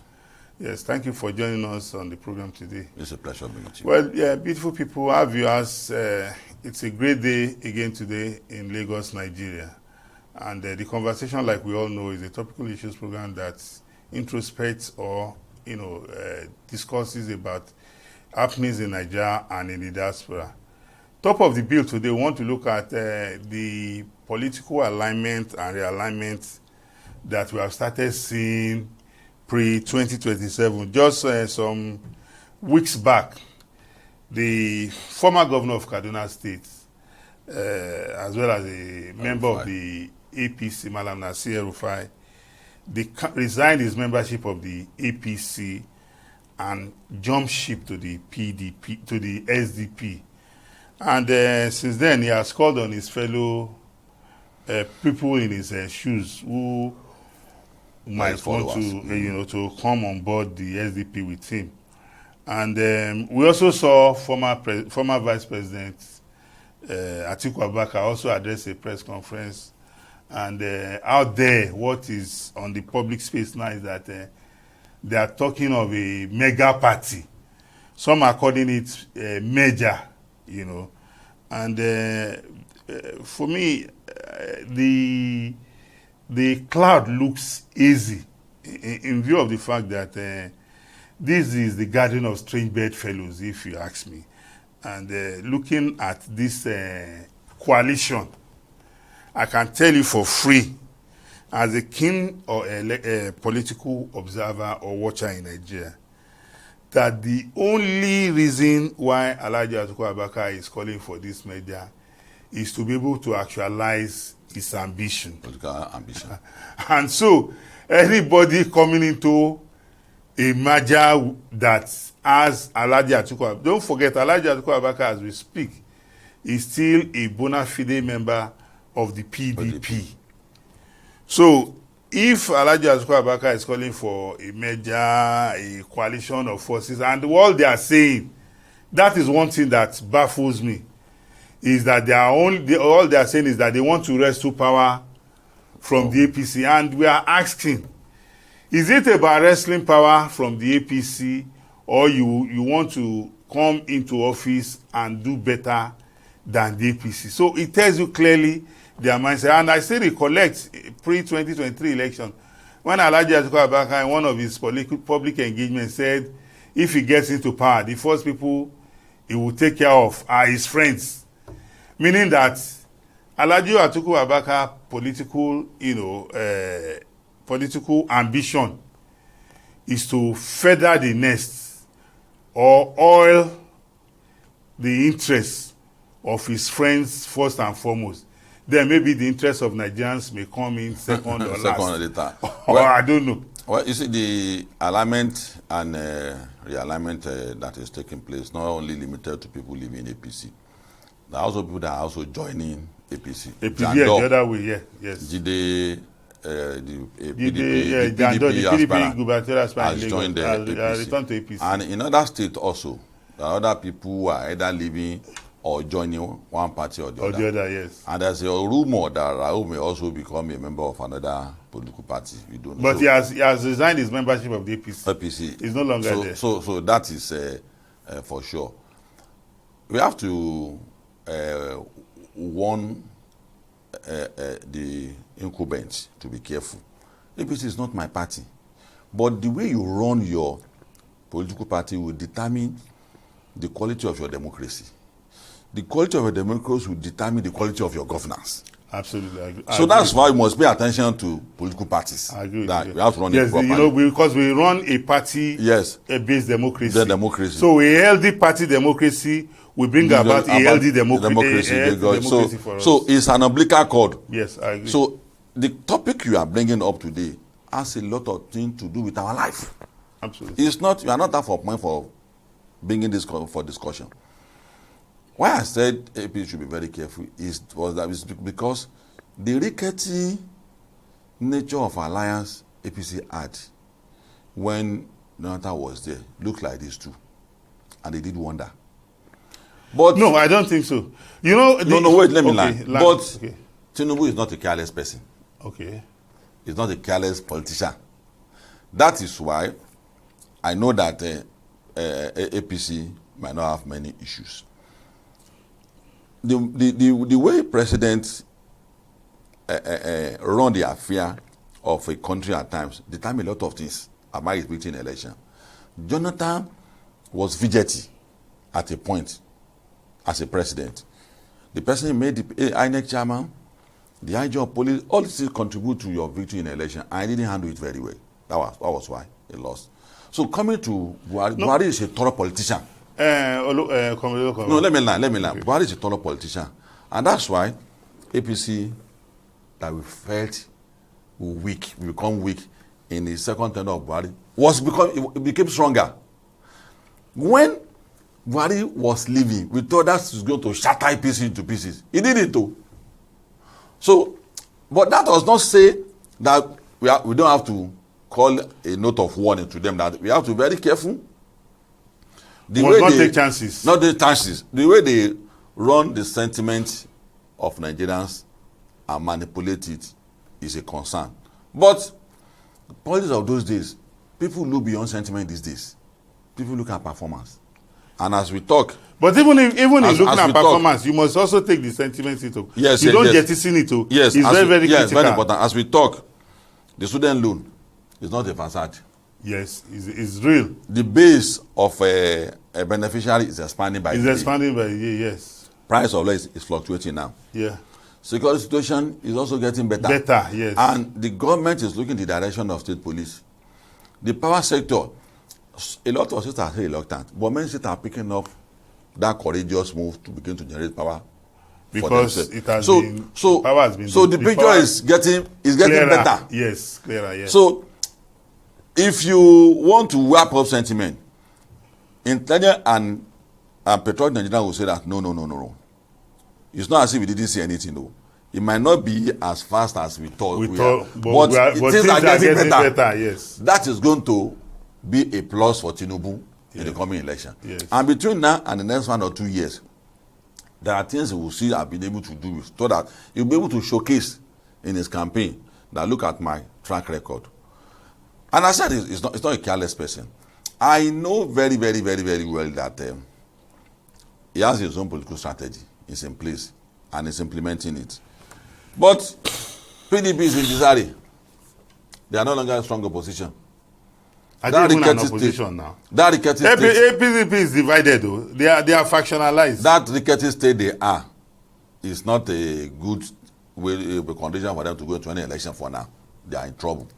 But SDP might be the natural platform for people. That's why I said, Edify coming in, other people might want to. But what is the political weight of a El-Rufai in the SDP? This was a man. No, it's the president that I say we should. Maybe might have the courage of not wanting to come to. That's why I say you have to be very careful. You don't just assume and conclude that. No, absolutely, yes. So if Edify comes, he's going to embolden others who might say, if I want to leave a PDP, I better go to APC. But because he's in SDP now, if I want to join, that is why the door of membership for APC should be wide open. And I think that is the reason why GD is able to come in easily. And other people are also be going into APC in other states. So they should look at their own mechanism of getting more people inside and be more committed to their programs. Economic, on power sector, security, infrastructure. For example, yes. When you talked about the achievements of the President Bola Ahmed, you look at the Lagos Calabar Coastal Highway. Look at the level of rate of work. The Sokoto Lagos is also yes. The Ogbomoso Ilorin Highway has been awarded now because the former contractor failed to live up to expectation. So, but before going into and that, all the states in the country that are ABCs are not doing bad at all. If you look yes. For over 2 weeks now, Sanwo-Olu has been commissioning projects everywhere in Lagos. You look at an Ekiti state, the same thing is happening. Yes. Another region too, in the north, even in the east. You talk about the Peter Mbai in So, Comrade Local, but where I want to disagree with you is that you talked about why President Goodluck Jonathan lost in 2015. President Goodluck Jonathan lost in 2015 because of misgovernance. President Goodluck Jonathan lost in 2015 because he mismanaged the goodwill with which he came into office.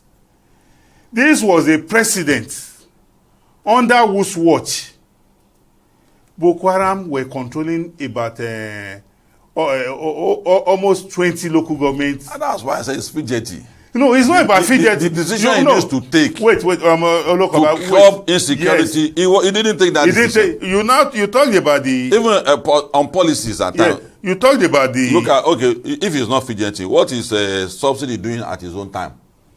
No, if he's not fidgety. You know, people have tried to always remind us that in 2012, we took to the streets. You and I were actively involved. Of course. Because he removed subsidy. And I've tried to educate them. I said, look, what we had with Jonathan was that we wanted to have an intellectual discussion about this subsidy.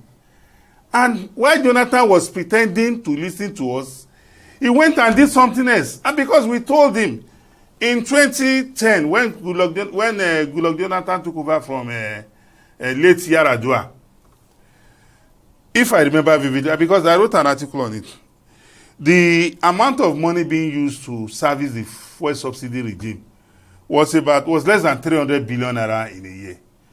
When Jonathan became president in 2010, when Yaradua died, it rose to about 700 billion. Yes. Then by 2011, Jonathan said it was now about 1.3, and we said no, Mr. President, there's fraud in this thing, in this scheme. And Jonathan was pretending as if we were talking to the Marines, only for us to wake up on October 1, 2012, and realize that President Goodluck Jonathan had removed the subsidy and increased the petrol pump price. Because the major reason why we fought President Goodluck Jonathan, I think our viewers, I want them to understand, was that President Goodluck Jonathan did not show good faith with the resources of the Nigerian people as president. President Goodluck Jonathan, I remember a conversation former Senate President Bukola Saraki said he had with him, that he told him that this fuel subsidy is a scam. And President Goodluck Jonathan told him that Senator, then he was not saying, he said the oil business is very oily. So President Goodluck Jonathan was a leader that when you identify a problem to him, the man doesn't know what to do. I told you, he will just say, leave it like that. No, you understand, the man is fidgety. He's fidgety because he look at the complication of the consequence of what he might want to do. Yes. So the way out, he was not decisive. The way out is very rocky. He doesn't want to. He doesn't want to rock any boat. So he wants things to go as usual. Even the kind of person who make an INEC president, the profile, everything, you should examine it very well. So those were the things, and like all this you have also mentioned, is majorly part of it. So eventually, when the coalition came, it was easy for the coalition. It was a walkover. Yes, it was a walkover. Yes, he himself knew it. But that's why the election was. When Buhari came on board, he surrounded himself with people who were authorities on political matters. So any coalition is dead on arrival. So, and part of the kitchen cabinet, politically of Buhari that time, that didn't make coalition work against his own government. It's not a president. So, in my mind, I know that the coalition will have a rough time to succeed. But they have to be very careful. They have to warn them. They have to be. So, all this concern that we are raising is not because we are member of any of their party, but because it's our responsibility to make sure that issues. All the political parties are healthy. Yes, so that democracy can fledge and can have good governance. Absolutely, and that's the essence. I agree with you. I agree. You know, the other day when before the Supreme Court gave a ruling on the secretaryship of the PDP between Ude Okoye and Samuel Anyanwu, you know, we were concerned, and even the case of Rivers State, that the president that was a state controlled by the PDP. If the PDP had been a LD party, they would have been able to resolve. Work out how to resolve it. Look at the crisis that happened in the Lagos State House of Assembly. The APC, as the ruling party, was able to call all the gladiators and everything. You know, was resolved amicably. As sensitive as it is. Yes. So I agree with you absolutely that a viral democracy requires the critical ingredient of viral political parties. When political parties become one-man business or about one man's interest, or only about when they are, because when the APC unseated the PDP in power, the APC was the opposition. They were not at the center. But since the APC has destroyed the PDP from the center, it's like because of the lack of accessibility to resources, PDP is sinking. They are now in tatters. They are now in tatters. Just because they don't have access to our national covers. Yes, so I think that is a wake-up call to... And that's a very bad motivation. It's a very, very bad one. You can say that again. Well, ladies and gentlemen, we want to go on a short break. You are still watching the conversation coming to you from TV360 here in Lagos, Nigeria. We'll be right back.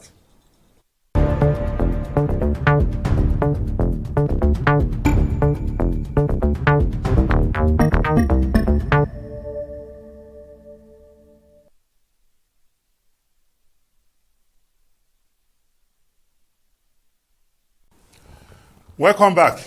You are still watching the conversation coming to you from TV360 here in Lagos, Nigeria. My name remains Nesina Kujimi, and I stay with me in the studio, Comrade Razak Kolade Lokoba. Comrade Lokoba, thank you for staying with us. Thank you very much. Yes, in this, we want to quickly look at, we want to go into sports. And it is the 2026 World Cup qualifiers, the African qualifiers that we are going into. Nigeria, your Nigeria, our Nigeria, some hours ago, faltered in the 2026 World Cup qualification bid. The 2026 World Cup will be hosted by 3 countries, USA, Canada, and Mexico. And the Super Eagles, who showed class, maybe about 96 to 120 hours ago in defeating Rwanda 2 goals, to 0 in Kigali. Just some hours ago, faltered in their bid to qualify for 2026 World Cup by playing a 1-1 score draw with Zimbabwe right here in Nigeria. And ever since this match took place, a lot of people have written off these Eagles' chances of qualifying. And for me, it brings to fore the question again that I've always asked. What is really the problem with the Nigeria's senior national team? Is it about players or about the technical crew? We had a Genetra. We had a Passero. We had an Augustine Eguavoin. We had a Finidi George. Then we had an Eric Chele. Well, the way I feel about watching Nigerian football, if that's actually you feel when you're watching other matches, I feel for football lovers. Because I don't watch football. Well, when it comes to Nigerian football, I don't joke with it. You have to go to World Cup. If I don't go to World Cup, it's going to really depress me. So, how do we go to the? How do we qualify now with the present situation we are in? You see, let's just get crashed and go. But the deficiency in all the institutions in Nigeria, you can't leave football out of it. Look at the recruitment process. It's just coincidence that we always get good players. So the recruitment process is always faulty. You bring the coaching orderly, and you expect him to perform wonders. I know football. You guys are so impatient. If you win, you are like a Nigerian politician. If you win, the coach is a good guy. No, if we lose like this, the coach is in trouble. No, Kolomelo, you see, I go to Manchester, and at times I go to the stadium to watch football. Not to go and watch ball for my own. And I will see football lovers outside. They don't watch football. They just want to hear their match are flawed. Then they start causing chaos, hooliganism. So that attitude is there, number one. Then the Nigerian attitude is also part of the contribution to why we don't do well. What is the Nigerian attitude? The board itself, NFF board are not doing a good job at all. In what way? They have to give the coach a breathing space. to perform. Do you think they are muzzling the coach? Yes, because the coach must dominate his players. He must try to, not with one match. Friendly can be friendly. The spirit in playing friendly is different from when it's a real match. Of course. So you won't understand the rating of a player with a friendly until it gets to the real competition. And real competition, I'm a sport person. I'm a blood fighter in karate. So when I'm doing combat with my teammates, it's different when we are going for medals. The spirit of going for medal is always different. But when we go to national matches, when we sustain injuries, is that an assurance that when I come back home, are you going to fend for me? Payment of these allowances. Then kickbacks. Except like important players like Osimhen. And they still find a way of harassing him to out of it. So the rot in other institutions is still there until such a time that we have to inject patriotism in NFF. That this thing is not about the benefit that is going to accrue to you. It's about, because for me, I can't be the coach. Patriotism. Patriotism, and which is the motivation factor in other countries. It's not the money that Ronaldo is go and play for his country. The other popular guy too, Messi. It's not Messi. Money, it's the patriotism. We stopped the civil war because of Pele. We stopped the civil war because Mehmed Ali is coming here. So the way our blood rises, if that's the way the blood of the NFF is rising, we'll be watching match. They will give the coach a breathing space. The coach that allows for negotiations. In most cases, what they bring to us. Well, Comrade Lokoba, I don't have these facts that you are tabling on this program. With all the things that players are saying about them. No, just hold on. Just hold on. For me, I have, since in the last 24 hours, in fact, I didn't sleep well. Let me confess to you. When I woke up in the middle of the night, I was asking myself, what is troubling my mind? What is that challenge I have? I realized that it was the hangover. That's the addiction the fear of not qualifying for the 2020. That's the addiction I see in Manchester with football for supporters. The fear of not qualifying, because we lost out we didn't qualify for 2022 World Cup in Qatar. Now 2026 is here. You see, for me, I have looked at it and I've come to realize that the problem we have are multifaceted. Yes. I agree with you.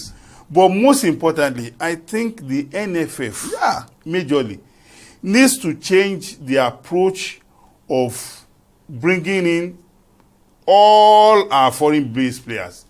Because when these foreign-based players come to play at home, only few of them you see exhibit that spirit of seriousness. Yes. A lot of them, when they come to play for the national, they are playing as if they are doing us a favor. Yes. And it shouldn't be. There are lots of, they feel they are made. If you know you are made, please call it quits. Don't come to play for the national team. Because watching that match yesterday, Zimbabwe at home, I watched Ghana versus, Ghana played one of the African countries recently. And Ghana went there and defeated them by 3-0.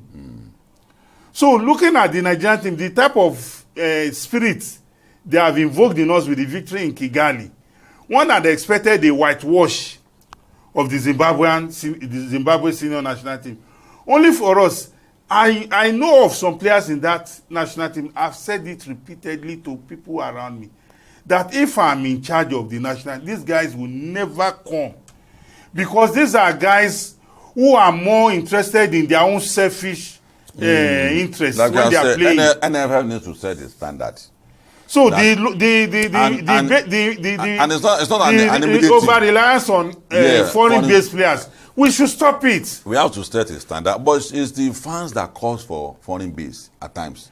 You know, no, the fans can be funny. No, the coach is also the local that you want to call. The fans will be calling for. You see, the fans are difficult to manage when it comes to football. In management, very difficult to manage. The buck stops on the table of the leader. And see the way football fans react at times. Esomaka was shot when they lost. The coach of Juventus, a former player, Thiago Motta, has just been sacked. In football or sports, it's the job of being hired and fired. Yes, we are not doing well. So you should be ready to take decisions knowing that if it goes wrong, you bear the consequence. And so for me, because I've had that experience. Let's go back to NFSS. Look at the agreements signed by most coaches. It's always very porous. I don't know the agreement. And, I've not seen it. And the coach always move around with his passport. Given the kind of agreement, it's not secured at all. Go and look at. But we had except Western Oof and Honor. Manfred Honor. That had good relationship with us. They have always left in bad shape. Are we that bad? It's the NFF. So they need to change their style. It's if let's take time to build a team. Like we have said, if you already bring these boys together, they can't connect. So let's take a decision now. We might miss this World Cup, but let's take a decision now that and you take care of them, even if they are going to collect the kind of money they collect in their club. But at least you pay for their fare. The food they will eat until they will go back, you must pay for it. Of course, that's what we do. When they come, no, when houses them in and it became a tug of war. No. The little spend you are supposed to give them. No. Have you not heard of instances? We've had instances of there were match boycotts. We've had instances of disagreement over money. Yes. But I can tell you for free, Comrade Olokoba, whenever the national team is playing and a player arrives, they are housed in hotel by the NFF. Whether their transport fare is paid immediately. Another allowances are paid. I can't vouch for that. So as little as it is, let's do that. Then set a minimum time that within so we want to build. Look, the young boys are doing well because they catch them young and they have them around for a long time. They connect with each other and they bring trophies. Oh, as long as we continue in this manner, we may not go far. That's one. Then lastly, the politics in football, we are also missing it. It's not about your player being good though. It's also about networking, which is beyond the field at times. The referee that is not racist. The referee. No, this is an African. This is between African countries. There's no racism there now. There are referees that assume that Nigerian player has always been very pampered. So these are areas that we don't those are human biases. Yes. And if we are not spending enough time in FF, you won't know it. So when they bring such matters up to the public, people will dismiss it. Countries don't just win. Even many good football nations, they don't kowtow to certain things. They get decimated in a way. So we must also be part of that politics that they are playing. They have taken decisions at that level that for some time now, it's not the time of Africa to become a world champion in the senior league. It is the time they want to give us most beautiful women in Nigeria that we will always win. If it's not. So the rotation, they will do everything. They may have to rotate you to Africa this time. It's an angle we are dismissing. I don't want to dismiss the angle you are coming from, but I can tell you for free that the performance of the Super Eagles in the match against in the 2020. I know many people would not sleep well this time. Qualifier against Zimbabwe was very, very disappointing. Many followers will not sleep yesterday. I'm even as I speak to you right now, I'm here to recover from that that shock that we might. It is very, very high. I know you're not exaggerating. I know that's what football is to many people. Yeah, we are not qualified for the 2026 World Cup. Well, that is where we want to call it a wrap on the conversation today. We've had a beautiful conversation.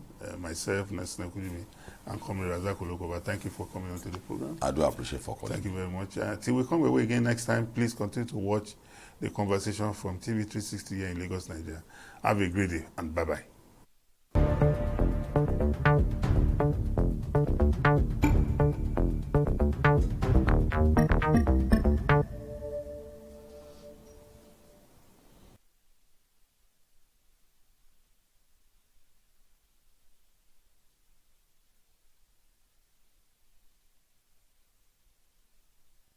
Even though it is considered that we have a so-called disability, we really are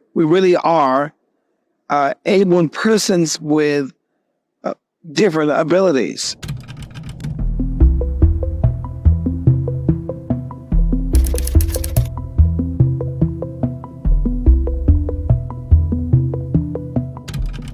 For society and development to be included of persons with disabilities, we need to have equal access to education and to knowledge and information. Yet, out of millions of publications each year, fewer than 5% are made available in accessible formats for visually impaired persons. In developing countries, an even smaller percentage of publications are available in accessible formats. The Marrakesh Treaty, as it is called, will greatly expand the availability of artistic and literary works in accessible forms, such as Braille, large print text, and audiobooks. This can make a real difference in the lives of the world's more than 300 million visually impaired persons.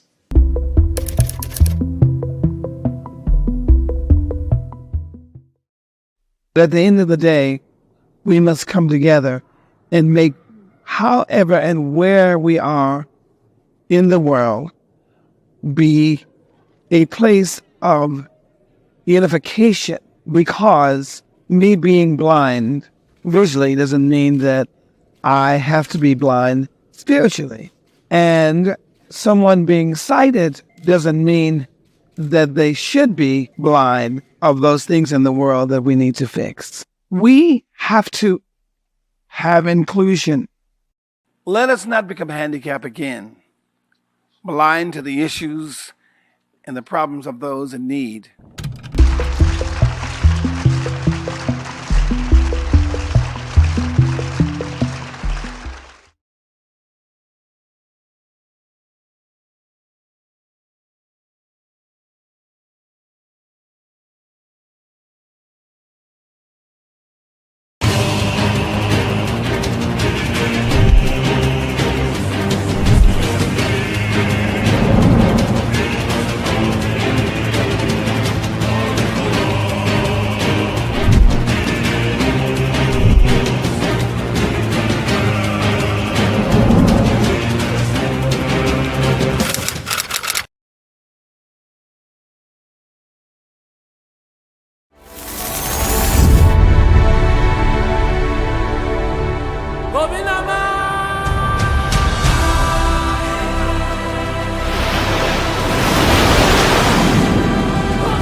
risque de planter des arbres. Ça me plaît beaucoup. Ici, c'était un dépotoir d'ordures ménagères. Du fait que les villageois ne savaient pas qu'est-ce que c'est que l'importance de la forêt, ils prenaient leurs ordures et les déposaient.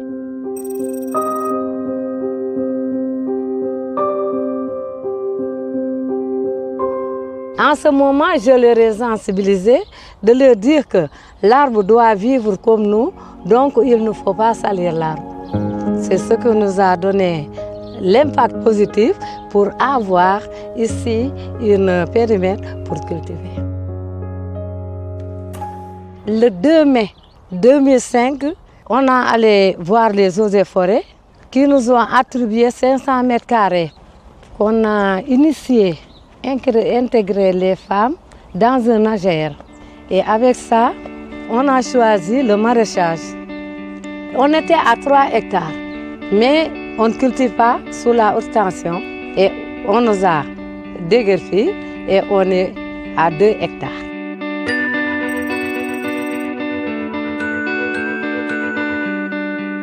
Si on fait travailler ces femmes dans cette forêt, c'est pour qu'elles prennent également soin de cette forêt. Non seulement ça permet de fertiliser les sols, mais ça permet également de les autonomiser économiquement à travers la vente de fruits. Tous les arbres fruitiers que vous voyez, c'est nous qui l'avons planté. Chaque citronnier, on y récoltait plus de 60 kilos. Merci beaucoup. Que ce sont des dames très dynamiques, des dames très braves, qui subissent de plein fouet les effets des changements climatiques. Nous, on vient en rescousse pour informer, pour sensibiliser sur des solutions, la promotion de bonnes pratiques.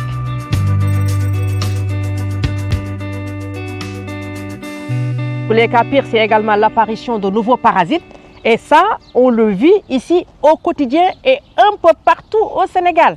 Ça participe également à la dégradation des sols. Justement, c'est la raison pour laquelle nous, on essaye de trouver comme solution prioritaire aujourd'hui le reboisement massif dans les périmètres maraîchers avec des espèces qui sont répulseurs aussi.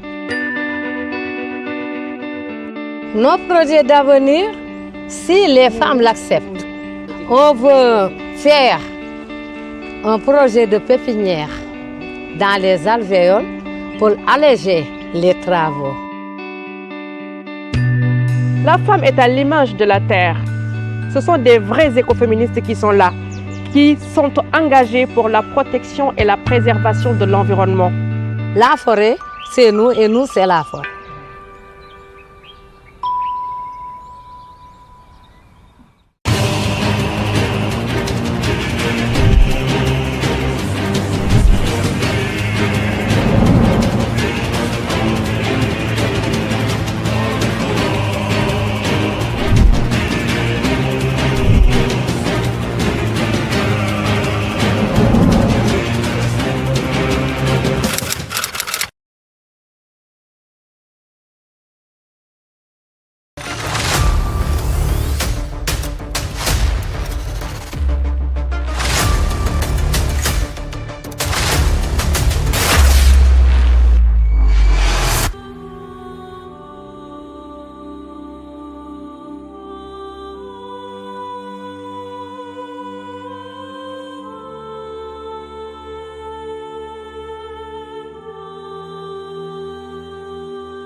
Ayatoro community is a theocratic communist setting funded by a group of believers known as the Apostles in 1947.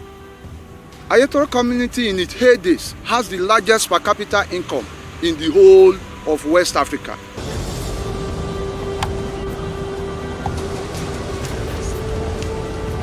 Initially, Ayatoro community was 15 to 20 kilometer landmass away from the sea. But as it stands now, more than 10 kilometers of the total landmass has gone into the sea. And this frequent surge is attributed to emission from multinational oil companies off the coasts of our land, not minding the environmental challenges and disasters.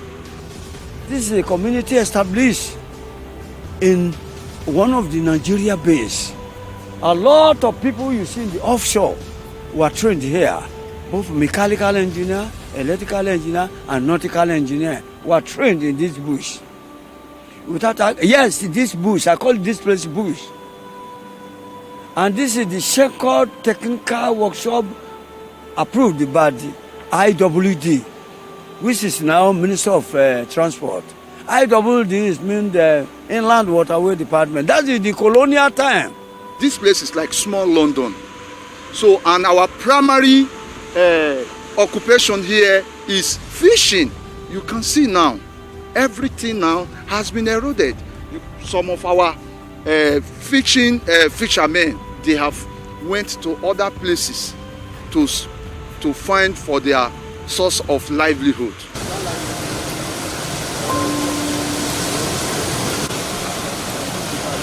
It's just a sudden that we have been experiencing sea caution coming every day by day. And since that time, we have been making effort to the federal government because we are law-abiding citizens. We believe that we cannot engage ourselves in a radical ways because we believe that by protesting, writing letters, federal government can come to our aid. By the videos, a lot of things we have been doing since we have been expressing the Sea Church. I'm shooting. That area, that is the iconic worship center. Yeah, that wood. That is the iconic worship center. Over there, we have the community service center here, over there. Then at the same time, the major streets where other minor streets were linked to has been permanently submerged by the ocean surge.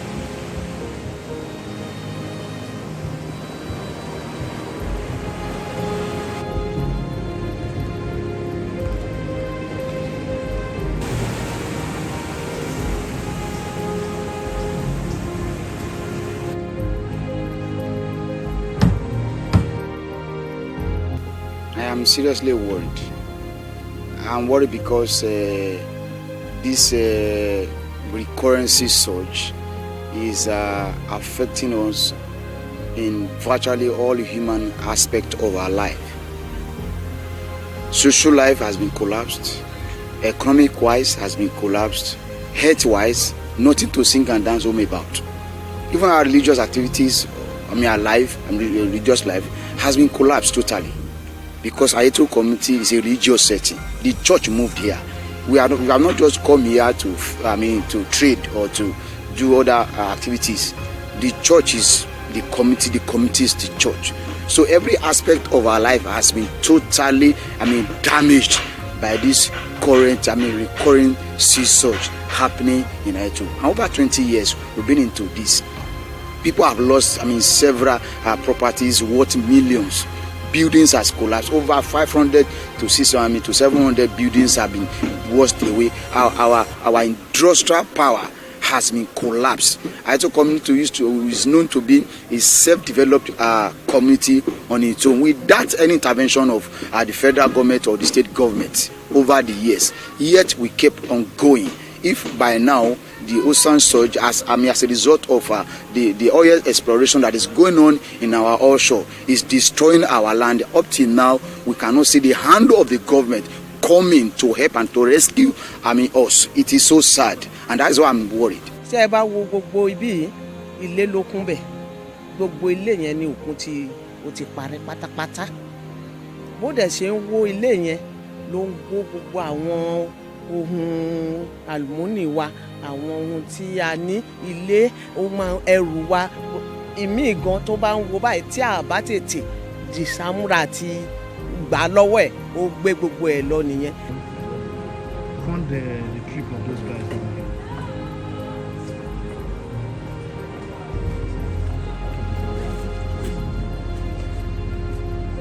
Trip of those guys.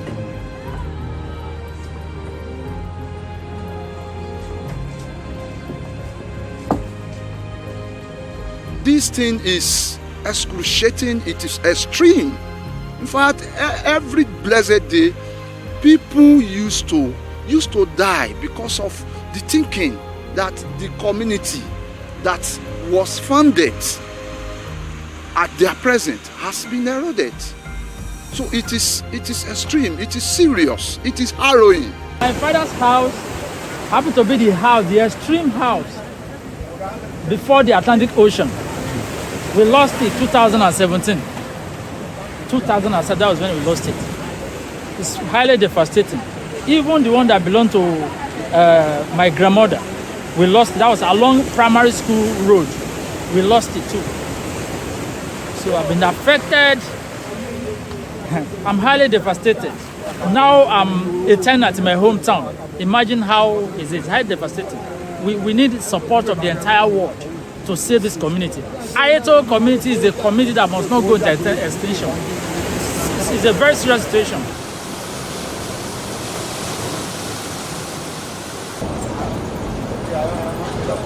So the community is divided into two, the up and the down. So the up is reserved for the male.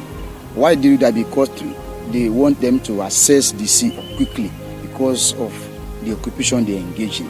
Then the downside is reserved for the female so that they can dry their fishes because the Atlantic breeze is, coming from the up. So that the smoke will not disturb the community from up. That was why they situated the downside for the women so that their kitchen can be downside. So you have Bale, Abejoye, Korodun Aneroye, Adedoyin, Alebiosun, Bishop, Arojolu. Then so after Arojolu you have the information house or the glass house as we used to call it. So where's the glass house now? It's gone already. It's some months already. That is where all the information regarding the Ayeto community, people come in just like you came now. All the information you buy your trip, what you are going to do, when you are going to, you go back, so it will be documented before you go into the community. That was how it was done then. Then the city hall or civil center, there too, all of them have gone. After the city hall, you have Ojomo Street is gone too. So behind Ojomo, you have the church building, the church street and the church building. Is gone already. And that church is very important. Very important. Community. That is where they situated that night of January 12, 1947. They situated when they came in. Now we have Akinjoye, we have Ajayi. Then in Ajayi Street, you have the first Ogeloyinbo Palace built with wood. So that one is gone too. We have the Olowojayi. Then after Olowojayi, you have the shoe making industry. There used to be a shoemaking industry. One of the industry, a small scale industry. Then behind the shoemaking industry, you have the clothing making industry too. So that one too is gone. So we have after Olowojayi, behind it is the shoemaking and the clothing making. We have Olowo Topa Oyinbo. We have Omogbenyiwa. Then after Omogbenyiwa, we have the carpentry workshop. So the carpentry workshop too is currently threatened. Half of it is gone into into the sea. And then you have Tobase. Then you have, after the Tobase street there, you have a mini supermarket. There's a mini supermarket there. So after the mini supermarket is where you have Oyetomi Street. So from the upside, where's the mini supermarket? This is just behind the what's it called? But it's still there. We can still find it there. So after the the mini supermarket, you have Oyetomi Street. So from the main side now, the main streets, Oyetomi Street is the only surviving street you can find up. And it's been threatened. It's threatened. In almost we only have just 2 buildings. That is where my mother's father's house was situated, and it has been eroded. Just 2 houses. And your fear now is that this side, where the female side might be affected. So it's like everybody has moved to this side now. Yes. So most of the male now, they are actually residing with their wives. With their wives. Their wives. So Oyetomi is the only one that you see. Then from the downside where you have the and this broad streets is no longer existing. It's gone completely.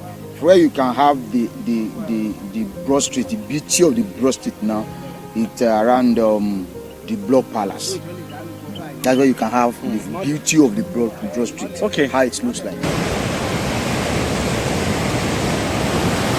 tẹ́ bá wo ọ̀hún yẹn church wa gangan the main church táwọn baba ńlá wa kọ́ ó ti wo àtúnkọ́ mi ó tún wo. The church is where all the inhabitants of this land will gather to worship God, because that was the revelation our forefathers received. This place is a Christian utopian religious community for the service of God.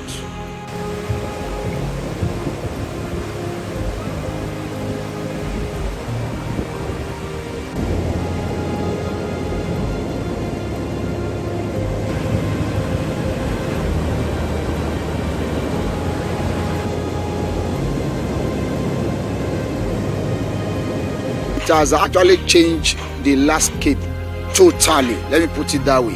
Why do I say so? It's because when you look at the land mass, as at when our founding fathers came here, 1947, it is about 20 or 10, 15 kilometers to the shore. So people had to trek. I think Dr. Noge wrote a book about Ayato community. That the only challenge is that the fishermen, because Ayato is known for fishing, the only challenges that they are having, it is the accessibility to the shore. Too. That is as at that time, and it's been a long time. So it has actually changed the landscape, and we are worried about it. This is the community technical college. Here we are. Now you can see now these are debris has been ravaged by the sea surge. Now that place, that is the bakery that we are using before. This last month, the sea surge has ravaged this place and we've relocated to another place. So it is serious. That is the powerhouse generating plants. It has been affected, greatly affected by those sea surge. We also have dockyard over there where marine boats were built in the past. That place has been submerged as well. So nothing to write home about in the community again. All our social, cultural activities has gone. The secondary schools has been relocated for about 3 consecutive times now. Nothing again.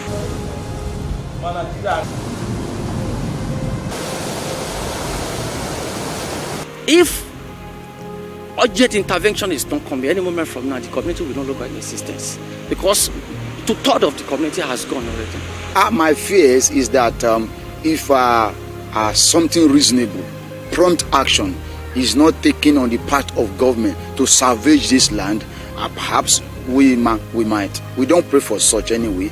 The community might go into institution. We don't want that, because Ayato community has helped the federal government, even the West Africa, in terms of marine, because when Ayato was having a technical school, the Ayato community has trained experts in marine engineering, in nautical engineering, and they are serving all the multinational companies that we can see in our offshore. Ayato community has built the largest fishing boat in the history of Nigeria and West Africa. It was built here by the local carpenter, and those people that even built those beauty boats, they were still alive. Check Fishing News International, is there. If prompt and urgent action is not taken within, let me say, within the space of 2 months, where we stand here will no longer be. So, and that is why we are appealing to the federal government as a matter of urgency and exigency to please come to our rescue, so that Ayetoro is a historic community, so that it will not become a thing of history. That is our appealing. We are appealing to the Niger Delta Development Commission, NDDC, Dito Sopadek, Ondo State Oil Producing Area Development Commission, to please come to our rescue, so that this glorious community will not become a thing of history. So we are begging the federal government, we are begging the international community, we are begging NDDC, we are begging all relevant agencies to please come to our aid. Apá wa ò ká o, kàn jọ kàn má jẹ́ kó kùn yìí kó gbé wa lọ, gbogbo ilé ibi iṣẹ́ wa, gbogbo ilé ìsìn tá ń pè church, gbogbo ẹ̀ ló ti wó. I'm now appealing to the state government, federal government, and the world to give what we call immediate action on this community. If you were here about 7 years, about 20 years back, if we tell you the extension of this place, you can't believe.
Many thanks for joining us on the newsroom. I'm Okpeyem Yowoshini, and these are the stories we're tracking at the moment.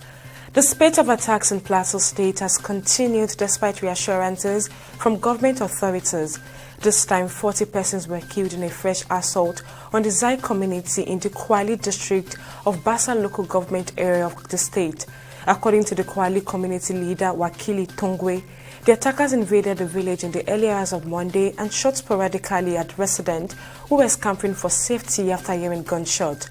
Security agencies in the state are yet to comment on the attack, which is coming less than 2 weeks after 52 persons were killed in some communities of the Pokos local government area of the north central state. Meanwhile, former presidential candidate of the Labour Party, Peter Obi, on Sunday paid a condolence visit to Plateau State following the recent killings in the Bokos area of the state. According to a statement on Monday via his ex-handle, Obi traveled from Abuja to Jos, the state capital, and expressed sadness over what he described as senseless killings, stating that such violence is unacceptable in a country not officially at war. He also recalled earlier support from his political movement and further disclosed that the movement donated an additional 7.5 billion naira to support displaced children, sustain their education, and cater to ongoing needs. Away from Plateau State now, the House of Representatives says it will inaugurate a 19-member ad hoc committee to oversee the emergency rule in Rivers State. In a statement on Sunday, Akin Rotimi, the spokesperson of the House, said the committee would be unveiled on April 15, 2025. The 19-man committee will be chaired by Julius Iyombere, the House Majority Leader, while Ali Issa will serve as Deputy Chairman. The Lagos State Ministry of Waterfront Infrastructure Development has intensified enforcement efforts at the Okunde Blue Water Scheme in the Lekki area. Dislodging quarters and dismantling makeshift structures identified as hideouts for criminal activities. The operation, led by the Commissioner for Waterfront Infrastructure Development, Ekundayo Alebioshu, is part of the state government's ongoing initiative to reclaim and secure key coastal corridors in line with its mega city master plan. And on business, the Federal High Court in Lagos has fixed May 26, 2025 to hear a suit seeking to stop Shell Petroleum Development Companies Limited deal transferring its mining license to Nigerian consortium Renaissance African Energy Company Limited.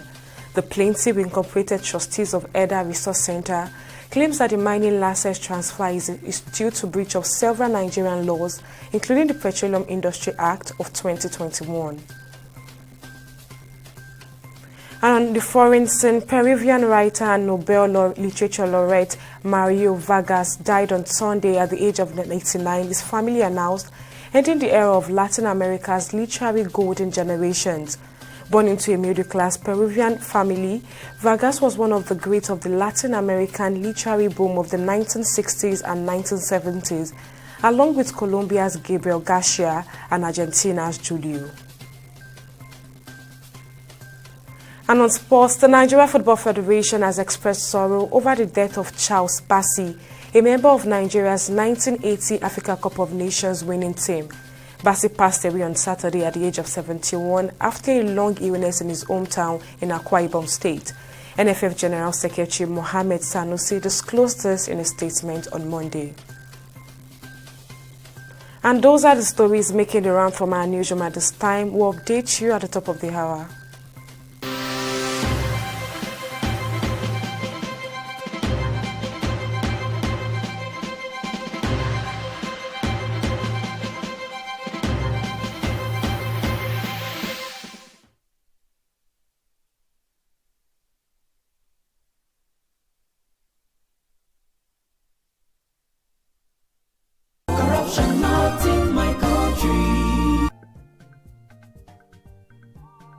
Court. All right. What's your name again? Kemi? Yes, sir. Good. Are you ready for us for next week? Yes, sir. Next. Ndewo, sir. Ndewo.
Opinions are free, facts are sacred, but truth is universal.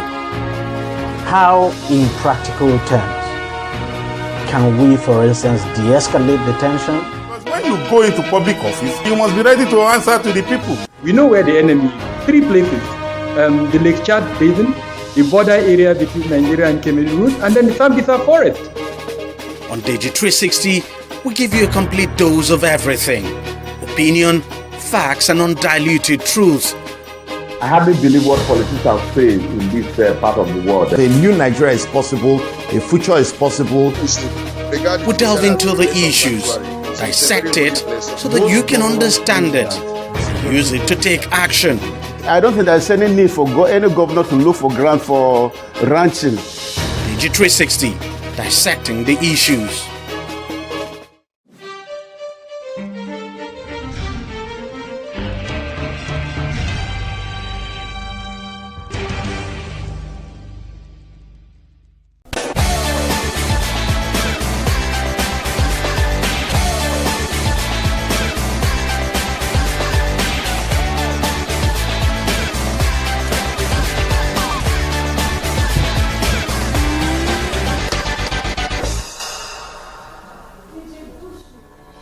It's been 42 years now since St. Ambrose's Catholic Secondary School was established by the Catholic Church before it was taken over by the government.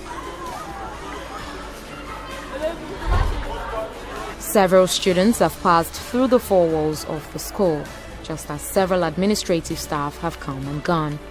But the one thing that has remained largely unchanged is the infrastructure and teaching facilities in the school.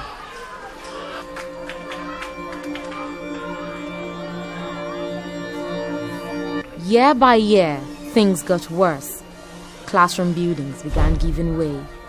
The classrooms themselves became inconducive for both teaching and learning. Things were literally in an abject state. We have been managing teaching even when the rain is falling, the rain will be falling inside the classroom. We cannot abandon teaching. At times we mass students together when there is no conducive classroom.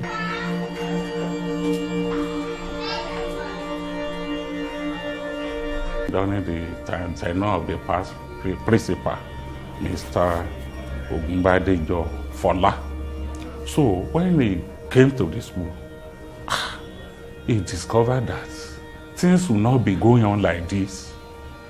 So many classrooms are leaking, some roofs have even off, some buildings are collapsed. The parents are not able to do anything concerning it. So we be folding hands. Then every year, the roofing have been taking away a lot of money. So he now decided to go spiritual by calling upon God. So every Thursday of every month, we used to gather together, spending 30 minutes, calling upon God. So we look for the names of some old students. We got the name from one of the old students called KK. We wrote their name on the pieces of paper. During the prayer time, we raised the name up. God to compel them to come. Either by divine intervention or mere coincidence, something happened. One of the old students of the school decided to pay a visit. Multiple award-winning journalist Deji Bademosi graduated from the school 26 years ago as the senior prefect of the 1994 set. I went there to do a story on the dilapidated state of the school. And there's a project we're actually doing, a project that I'm actually doing, known as Track Nigeria, being supported by the MacArthur Foundation. So the whole idea for me initially was to go there and highlight the dilapidated state of the school so that I could call the attention of the government to the situation there and to see if the government could at least come in there to help address the infrastructural problem there. But you know, when I got there, and because that's the school I actually attended myself, I was touched. And you know, I just felt rather than just tell the story and wait for the government to do something, that at least I could do something to help.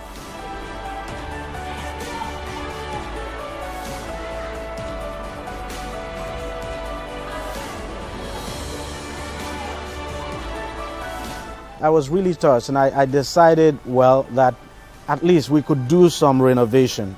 So the whole idea was, okay, go there, renovate, and that was how it started. An engineer was contracted to commence work on the site, but little did they know that the structure required more than the planned renovation due to the severity of the damage.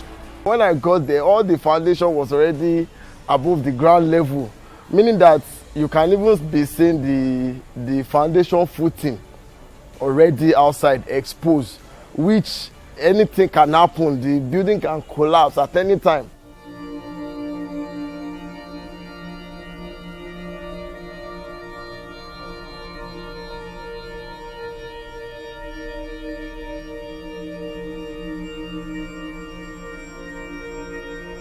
After opening the space for the column and the second day, you know, the building is weak already, even with the exposure of the foundation, I said. So one side of the classroom gave way immediately.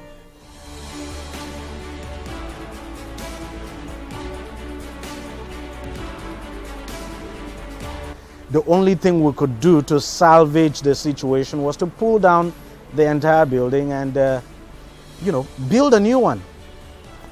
And for me, that was something really huge. It was not something that I had actually planned for, considering the cost implication. So I summoned courage and I said, you know what, okay, you guys go ahead, pull the building down, we'll put up a new building.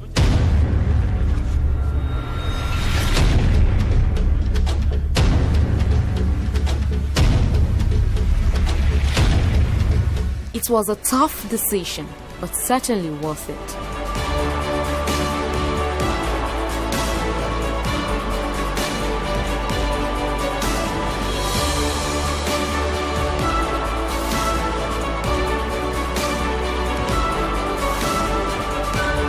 The reconstruction officially kicked off in August 2019 under the direct supervision of one of the alumni of the school. We left here like 26 years ago, and there was no any kind of maintenance since we left. So I supervised the building right from the scratch to where it is today, all to the glory of God. As the new building started to take shape, it was hard to ignore the remaining dilapidated blocks of classrooms and abandon them to decay. As one building was getting completed, I looked at the situation again and I felt, well, we can do another one. So I said, you know what, I looked at my pulse and I said, well, maybe I could just try the second one. And then the second one came down. The old building now came down and we started work on the second one. And then the third one as well, one of the old students there came to me and said, look, supposing I provide blocks for the foundation, and then, build it up to lintel level, would you mind to just take it over from there? And I was like, okay, let's see how it goes. Because I knew it was going to cost a lot of money, but, that was how the third building started. Then there was no plan to have a toilet. The school had no toilet. But then I felt, look, it wouldn't be nice at all to have these new buildings. You have the students there, and then they have no place to go ease themselves, and they have to make use of the bush. Again, I summoned courage, and I said, okay, you know what, let's put up a toilet facility there. And that was how the toilet facility came up. So right there now we have 10 toilets. I then thought, if you have a toilet, how then do you get water to service the toilet? And the school has no borehole. The school has a well that dries up during the dry season. And then, again, not planned for initially. Remember, I started by saying we wanted to do just one building. Not planned for. So I said, okay, let's get the borehole.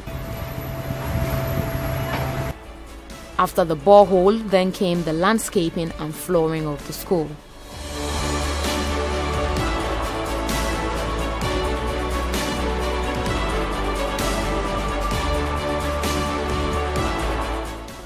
As the school continued to get a facelift, it was almost unbelievable for staff and students who watched their wish become a reality.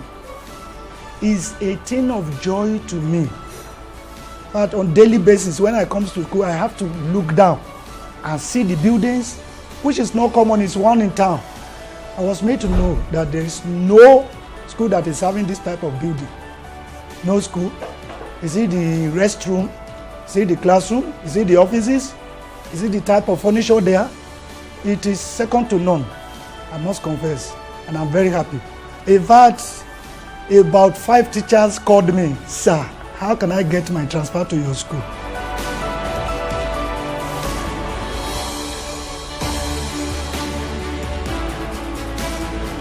And we start everything together. You understand? The foundation, the building, the roofing, the plastering, the painting, and everything. I was there with them, being one of the host students. By the time our students see what is going on in the school, they were all happy. You understand? By the time we want to do little works there, I have to call them. This is your class. You are going to use this class. So what can you people do for us? And they were happy in helping us. Packing sand, gravel, you know, all these things, little things that they can do with joy. You know, in fact, they were happy doing it for us, being their school. And I believe by the time we are going for a new section now, we are going to have more students.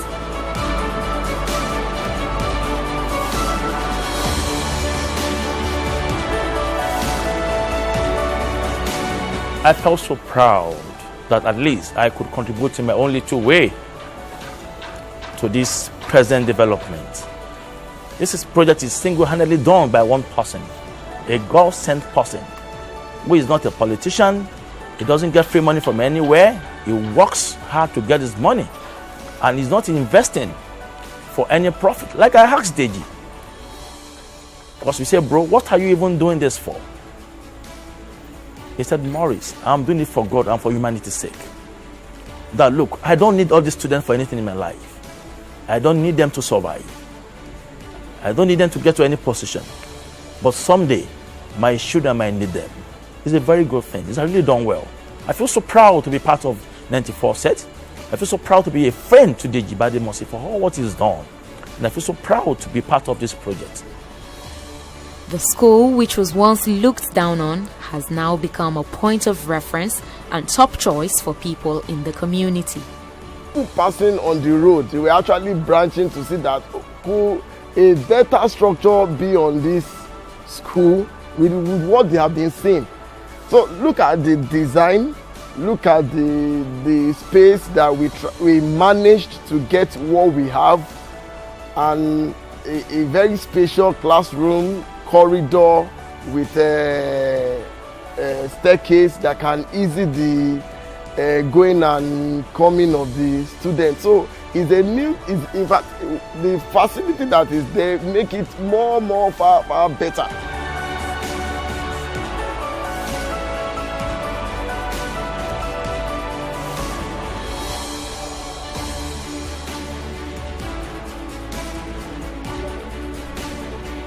The only thing that makes me happy is that these students will now learn in a good environment.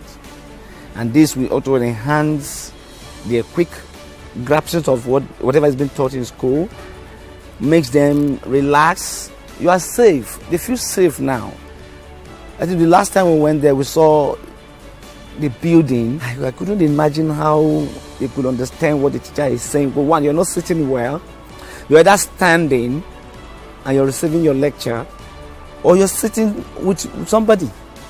But with what we have on ground, I think the student will be happy, will learn well in that good environment.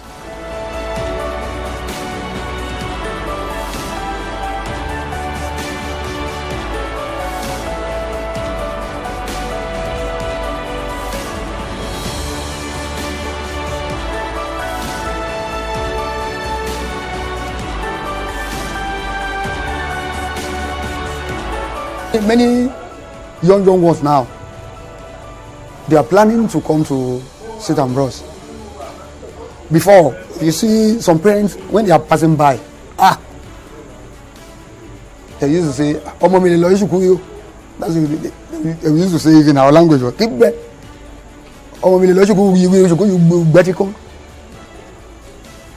I myself then, I cannot say this is my school. But now I can boast. This is the school I passed out from. So I'm very, very happy, and I'm using this medium to thank Deji Badmus for what he has done for our school. He rebuilt our school, and God will rebuild his life. With the junior classes, also referred to as downhill, now wearing a new look, the school authority, in addition to their great show of appreciation, are appealing for the extension of this gesture to the senior secondary classes of the school as well. Permit me to ask like an Oliver twist. If this structure could continue to the senior section, it will be very good. Not as somebody living in a modern building, coming to a leaking classroom, a classroom where there's no fan, a classroom where there's no, in fact, dusty, stinking, rotten shares. The chalkboard is even not good. It will not be so good. Permit me to tell you that we don't have laboratories in the school. Every classroom in this school is leaking. It's dusty, smelling. I'm sorry I'm using these words. But if you care to look at them, you will not like them. So will it be for a student that is graduating from junior section to senior section? It will be demoralizing. For the man who has single-handedly done all of these, his primary goal is to pass a strong message across to the government, old students, and the general public. My hope and intention is that when the government or the governor, if the governor comes to commission this, that when he comes, he would at least see what an old student has done. And then that could serve as some kind of motivation for the government now to do something. And not just for the government now to do something, but also important for other old students to take a cue. I mean, those who have, been blessed to at least take a cue. And what I tell people is, I'm not a rich person, I'm not rich. It cost me so much. And, but you really don't have to be rich to do certain things. So as an old student, even if it's just a block or two you're able to contribute, that would go a long way. And also very important is that, people have always said journalists always take, they don't give. And this is to disprove that journalists we don't just report situations. So sometimes, journalism could make you do some very unexpected things.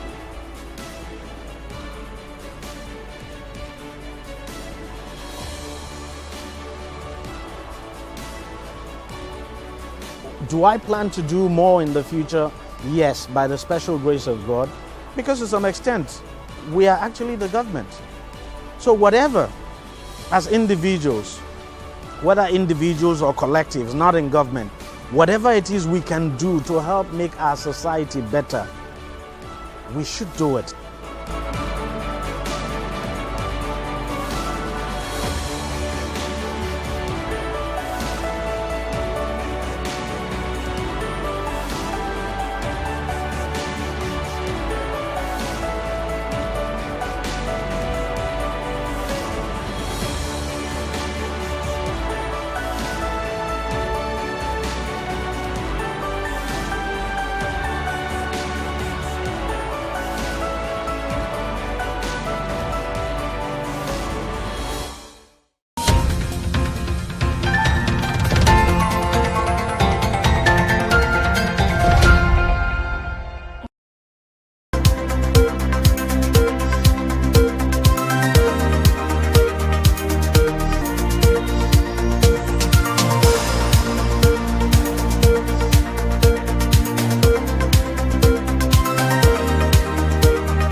Abdullahi Dalhatu began grape farming at Dufa Dufa village in Kudang local government area of Nigeria's northwest Kaduna state in 2003. Today, he's one of the very few Nigerian farmers growing grapes in commercial quantity in the country. And he's also the current national president of Grape Producers, Processors and Marketers Association of Nigeria. What motivates me to go into grape farming is the potentiality associated with the grape farming activities. Because a grape farmer is raising handsome profit, is raising handsome income in grape farming. because I doubt if there is another aspect of farming in agriculture which is highly lucrative than grape farming in Nigeria. I have started with the only one varieties of grapes called Black Hamburg. So on that time, it's only one varieties I am cultivating here, but now I am growing 7 different varieties of grapes. I have started with only 15 stand of grapes, but now I have more than 1,650 stand of grapes in this farm. Comprise the different varieties as I have said. Actually, I have started it from the small scale, but now it was a large scale. Grape farming is rare in Nigeria.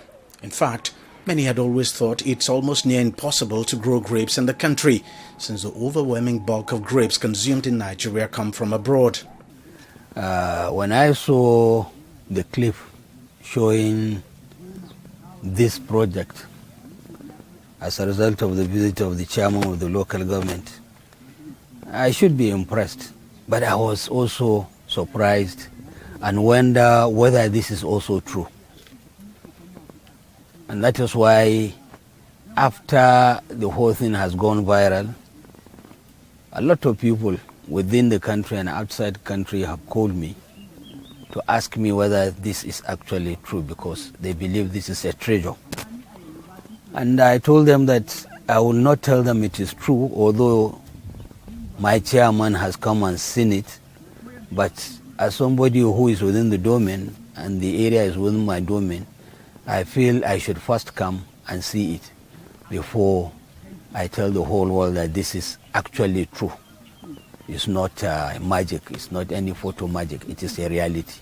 So from what I've seen, I'm extremely happy, and I must do whatever is humanly possible to encourage the gentlemen and other people that have started this project through any means possible. Intervention, government contact, any other thing that will bring more publicity to this project. Data from the Observatory of Economic Complexity, OEC, estimates Nigeria's grapes import at over $8 million in 2023, while exporting a meager $36,000 worth of the fruit in the same year. But Dalhatu is working to change that narrative. Since we discovered that most of the grape being consumed in Nigeria is being imported from abroad, so it's part of our vision to ensure that we promote the grape farming locally in Nigeria, so that our country will be self-sufficient in grape production, marketing, and export. So in the next future, I'm sure, in the next future time, I'm sure Nigeria the dependency of grape importation in Nigeria will reduce up to 55%, so that we can rely on our local production and reach also the level of export with Nigerian locally grape productions. Dalhatu says grape farming has been more than rewarding, and his customer base now goes beyond the country. Actually, the grape marketing is so friendly in Nigeria because of the quality and the quantity of grapes we are producing. We are receiving different customers across the country coming direct to the farm and take and buy our product. Even international marketers are coming direct to this farm and access and buy our product due to its quality standard, the sugar content, the longer shelf life, and the quality of the products we are producing. We have the benefit of climate to get 2 good harvests per year, contrary to what is happening in the other countries. Based on the favorable climate we are blessed with, so we used to have a bumper harvest of 2 times in a year. For now, Dalhatu grows only table grapes, which are widely consumed in Nigeria. But he says he's making plans to start growing wine grapes as well. Grapes is a type of plant that has so many varieties. So Nigerian, we are only, as I told you, that we are only have the capacity to produce 7 different varieties of grapes. So we need more exotic and improved varieties. And most of that varieties are high-yielding varieties that will enable Nigeria to produce multiple numbers of tons in a harvest. So we need hybrid varieties of grape seedlings. So far, Dalhatu has trained over 50 persons in grape farming here at his farm. Almost all his trainees have gone on to start their own grape farm. But he says grape farming comes with some familiar challenges. One of the challenges is that inadequate water supply. Grape is a kind of plant that requires excessive application of water. So insufficient water supply is one of the factors that reducing the growth and development of grape value chain. And the second challenge is faced by our grape farmers inadequate of hybrid seed varieties. Then the third problem we are facing is the storage infrastructure facilities. Because there are situations whereby our grape farmers in Nigeria used to face the risk of losses due to the rain intervention. At the point of ripening, grape farmers face the risk of rainfall, which will lead to damage of so many tons of grapes. So if there were to be more storage facilities like a cold room, that will enable both the producer and the marketers to reduce the level of risk, because when it was stored in a cold storage, the grapes will have access for a longer time before it damage. Then another problem is all farmers need financial support.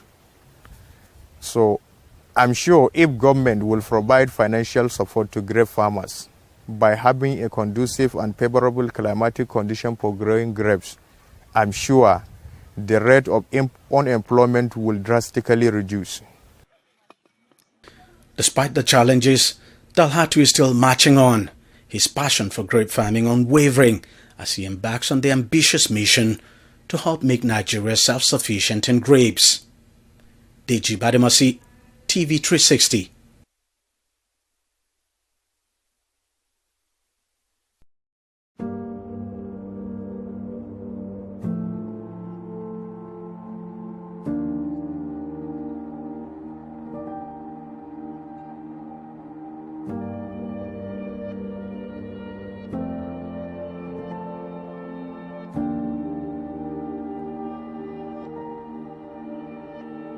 Well, I didn't know on time because I only knew that she found it difficult to read, and even when she started school, although I thought I was part of the reasons why she could not catch up with her mates, because I was actually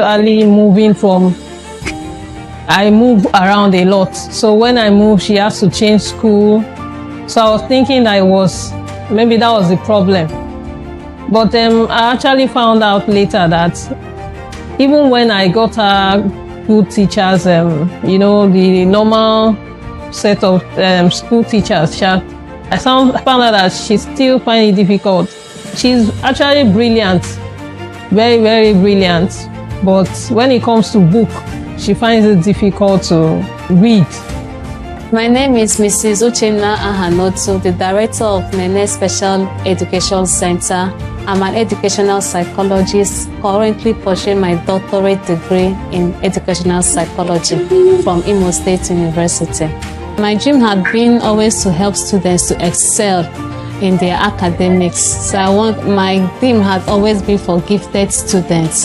But then I now started coming across children with learning disabilities, and I found out that they were not getting the support they need. So I was helping them in my little way, one-on-one, until it now came to my doorpost. I got reports from the school that my daughter would be repeating class, primary 1. I was like, why? And they said she's not meeting up. This is a girl that is normally intelligent. You know she knows everything, but they said she couldn't read. So as an educational psychologist, I now had to go back to my books because I had packed my books. I went back to my books to study, and now found out that there is something called dyslexia, and not just dyslexia, there were other neurological disorders. There was autism, there was ADHD, there was all those cerebral palsy. All of them are linked together. So that was how I started focusing on children with learning disabilities. I was going from school to help them, but then 2 times a week, 2 hours a day is not enough. It wasn't giving us the results we wanted. So we now had to open the center, and I told the parents, if you want an intensive program for your child, you could enroll him or her here. When she has developed to a certain stage, she can now go back to mainstream school. That was how Learning Center started.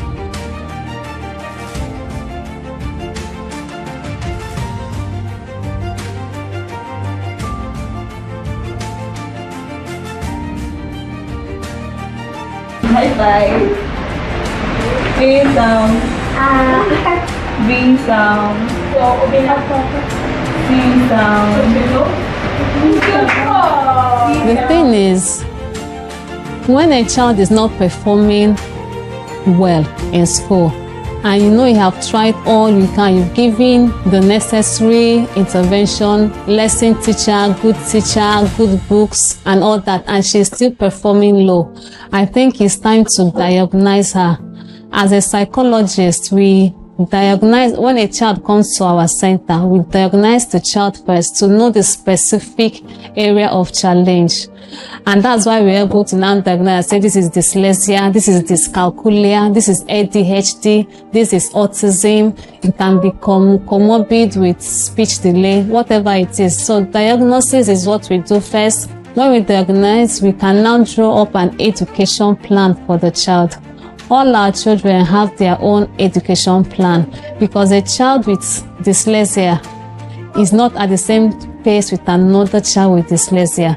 So we do one-on-one therapy, we do one-on-one teaching for them, meeting them at their various points of need, and then they come up.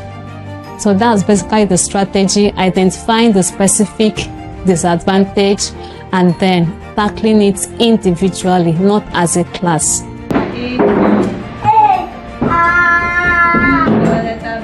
My staff and I, we go for professional training. We go for courses mainly online. Okay, this is actually a timer. This is a timer we use for their section. So each section for a child, because of children with autism, most times they are diagnosed with ADHD, that's attention deficit hyperactive disorder. So it's difficult for you to treat them in a normal class and take a long time with them. So we time our sections with them. For each section for a child, we have 15 minutes. So I put on my timer for 15 minutes. So I know that at the end of 15 minutes, the child knows he's done. We see them standing up sometimes because they're like, just want to get up and leave. So it helps us to time them and get the best results. Challenges. Well, sometimes I want them to, like, you're teaching the child something, no other child you can easily pick up, but you have to keep consistently going over it day by day and all, and it's like same as if you're not getting a result. Or when you're trying to keep kids with ADHD, getting them to sit still while you're teaching them, it's kind of can be very, very tasking. And also sometimes they just don't want to learn. It's sometimes like that. She has improved a lot compared to what she was then, because she was having low self-esteem, and then, but here they kind of, brought our confidence up. Our confidence level is a lot high, and even if you are not careful, you won't even know that she has that condition again. So I'm actually happy with my experience with Nene Special Center. Well, it's been quite encouraging. It's been good. It's been a lovely experience. Jaden, my son, couldn't do some things not until he started with the speech school. He couldn't feed himself. He couldn't identify letters, he couldn't identify numbers, but his hearing was perfectly well and he's still fine. He hears very, very well, but he couldn't identify some things. But right now, he can identify, he can make sounds and the rest of them. So I'm impressed. Before, she won't even try to pronounce, as in, if the word is difficult, she just jumps it to the next word. But now she's trying to, and then she has improved in her reading. She has improved in her self-esteem. I don't know, psychologically, she has improved. We started last year, 2022, with the few students I had. So this year, we plan to go more social media and then reach out to schools, primary schools in particular, to inform the headmistresses, the proprietors, that there is a diagnostic center where they can diagnose a child's learning challenge, because most of them are harbored in these schools, but the teachers are confused. They just think maybe the child doesn't want to read. So we want to tell them there's a center where they can diagnose the child's disability, and then we can also help them to tackle the challenge. So our aim is just the proprietors, and then through social media, we reach out to parents that are worried about their child's development. I want to ask every parent that when you observe that kind of situation with your child, you should seek. Don't just assume, because some secular schools, they don't really look out for these conditions in children. They just assume that the child is poor or the child is dull. They don't have provision for that in most schools. So, and then such child will have low self-esteem, and it will look like they cannot do anything, or they look inferior to their peers. Okay, clap for yourself, clap for yourself.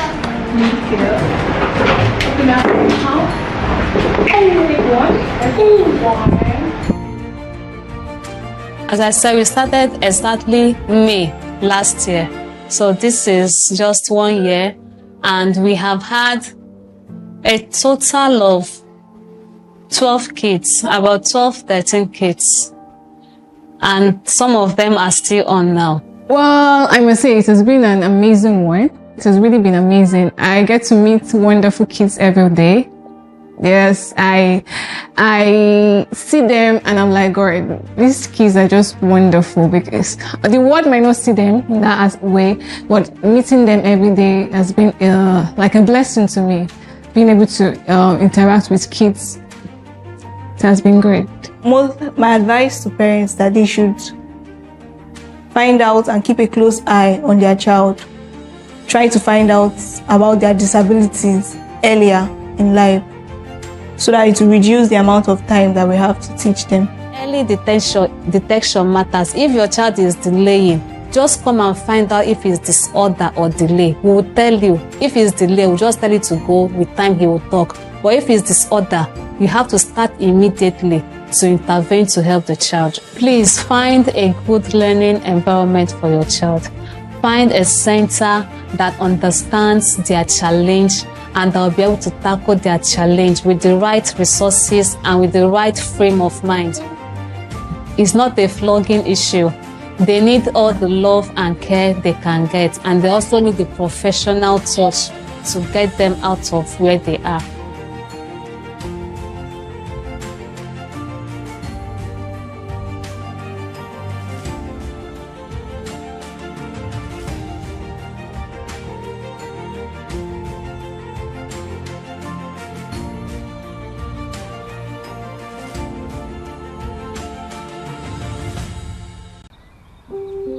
J'ai le virus de planter des arbres. Ça me plaît beaucoup. Ici, c'était un dépotoir d'ordures ménagères. Du fait que les villageois ne savaient pas qu'est-ce que c'est que l'importance de la forêt, ils prenaient leurs ordures et les déposaient.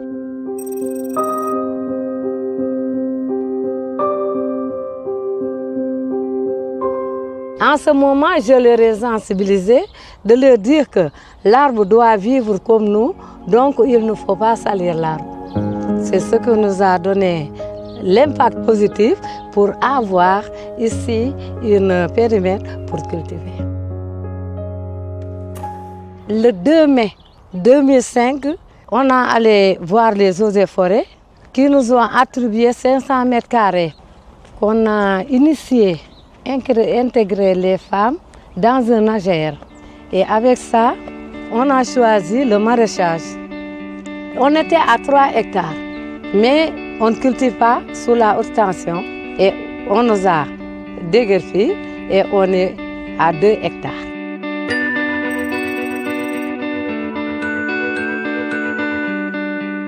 Si on fait travailler ces femmes dans cette forêt, c'est pour qu'elles prennent également soin de cette forêt. Non seulement ça permet de fertiliser les sols, mais ça permet également de les autonomiser économiquement à travers la vente de fruits. Tous les arbres fruitiers que vous voyez, c'est nous qui l'avons planté. Chaque citronnier, on y récoltait plus de 60 kilos. Merci beaucoup.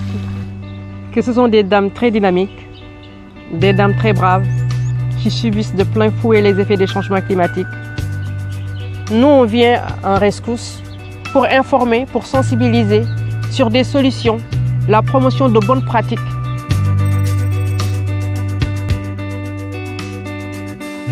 Pour les cas pires, c'est également l'apparition de nouveaux parasites. Et ça, on le vit ici au quotidien et un peu partout au Sénégal. Ça participe également à la dégradation des sols. Justement, c'est la raison pour laquelle nous, on essaye de trouver comme solution prioritaire aujourd'hui le reboisement massif dans les périmètres maraîchers avec des espèces qui sont répulseurs aussi. Notre projet d'avenir, si les femmes l'acceptent, on veut faire un projet de pépinière dans les alvéoles pour alléger les travaux. La femme est à l'image de la terre. Ce sont des vrais écoféministes qui sont là, qui sont engagés pour la protection et la préservation de l'environnement. La forêt, c'est nous et nous, c'est la forêt.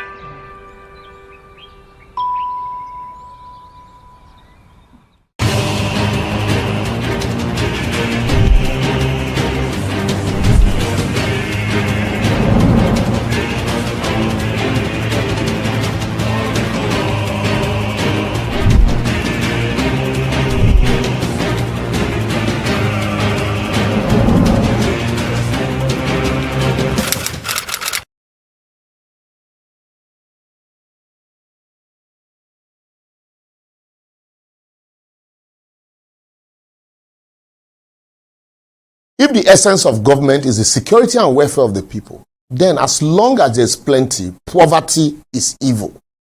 Affluent poverty. That's what we live in Nigeria. We're living in affluent poverty. The news recently broke that a British international primary school, Charterhouse, located somewhere in Lekki, Lagos, was charging as much as 42 million per annum as school fees for its pupil in a poor country like ours. However, the school management issued a statement clarifying the claim that the school fees are currently 26 million naira per annum and not 42 million. Oh boy, now wow. 26 million as school fees per annum for Pekin when they primary school in a poor country like Nigeria, where many states can't even pay 30,000 naira as minimum wage. And many of our public schools in the country are public slums. And unemployment rate is frightening as fraud is now celebrated as a profession. 26 million. Well, I know some of you will go to defend them now. They say, if education is expensive, try ignorance. And others will say, well, it's the school is attended by expatriate, kids of expatriate. Even at that, not before Nigeria that they make the money, whether they pay the expatriate salary. Must education be beyond the poor in a country like Nigeria, where ostentatious lifestyle is the attitude of government? So if you pay 26 million naira for a kid in primary school, that means you go pay 62 million naira for that kid in secondary school. And maybe 112 million for the same child when he enter university. And then the child will graduate, there won't be jobs. And then you send the child abroad. Is that not overhead? Go to countries like Poland, Germany, Czech Republic.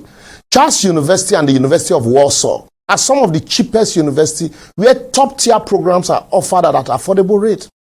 Although universities in all the Nordic countries are relatively affordable, but public universities in Norway remain free for everybody from both within and outside the EU, with the exception of a few specialized programs. But here in Nigeria, go to Edo University in Iyamo. It is ranked as the most expensive state-owned university in Nigeria. Yet, the other state university, Edo State University in Ekpoma, under the previous administration of Godwin Obaseki, suffered from lack of infrastructure and adequate funding until the recent administration in Edo. So what that means is simply this: rich separated themselves from the poor. Now, wow. How many people still remember, the craze those days about British International School? But with the current school fees of 4.6 million and 6.8 million, for boarding, I guess the super rich now, when they pay 26 million as school fees of primary school children, would think, oh, that's poor. So came Chatham House, and yet government go look the other way in a poor country. We know job despite the expensive school, and you expect people not to steal? Yeah, well, what am I even saying? What can government do? When even Nile University in Abuja, where most of our government officials and Abuja politicians, they go get their degree, especially in law, no come cheap. And even some churches, when collect tithe and offering from members to build schools, most of these members that contributed the tithe and offering cannot afford to send their children to these schools. So what do you expect? Even recently, remember Wigwe University in Isiokpo in Rivers State was in the news, not for the death of its founder, but as the most expensive university in Nigeria, with school fees ranging from 12 million naira. And some of these fees are priced in dollars. And our government is pretending to be looking for solution to our dollar problem, while they turn a blind eye to this open segregation in a country where our collective welfare is supposed to be their responsibility. Oh boy, to your tent, oh Israel. You won't blame them though. Don't you see how we openly spray monies in parties as if money is going out of faction? So that's why they think we are rich. Yet, there are no roads to our villages and insecurity is ravaging the country. Even as our public officials drive around our dilapidated road and public slums in exotic and expensive cars, the cars will neither produce nor assemble here. Yet, with retinue of aides and barrage of mobile police, where the future generations are either emerged in prostitution, hookup, or fraud, I beg no verse, yahoo, as a means of livelihood. Outrageous display of affluent poverty, you would say. This is the reason why some properties without any special infrastructure around them in some area, some area never get road, apart from the fact that there's so much money to waste, are so expensive and priced in dollars in places like Maitama, Sokoro, and environs in Abuja, and Banana Island, and in some places in Lagos, in a poor country like Nigeria, than properties in Miami waterfront in rich America. So no matter how much we all condemn or criticize these things, it will not go away, because the reality is that most Nigerians want to be like these people who are physically rich but mentally poor. As we only criticize them when we are poor, but the moment we become rich or hold public office, we will create segregation, poor and the rich. We move over to expensive slums like Lekki, send our children to special schools, meant only for the rich, occupy government positions and steal public funds, ride expensive cars without identifiable or sustainable means of livelihood, and display wealth irresponsibly and spray endlessly at parties. That's just our life. So, go stop. So if I lie, anyway, check those occupying public offices today. Between 15 and 12 years ago, they were mostly critics of the attitude of the government then. But today, they are all in government and repeating exactly what they once criticized, even if not even worse.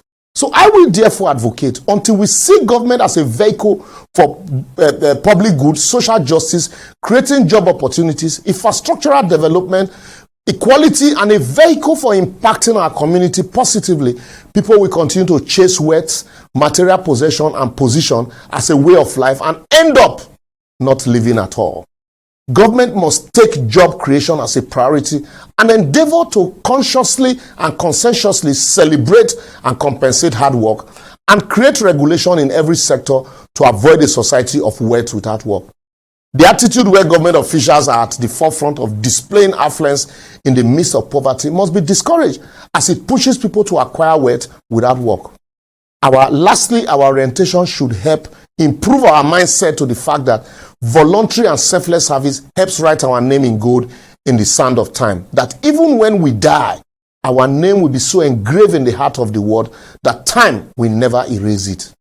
Well, I don't want to talk too much. Make I pause and here to enable you make your own contribution in all our social media platforms shown on your screen. Also help us to share the message so that we can collectively change our society. For no matter how expensive education is, without commensurate effort to promote and create job opportunities, you will still end up as poor. No be me talker.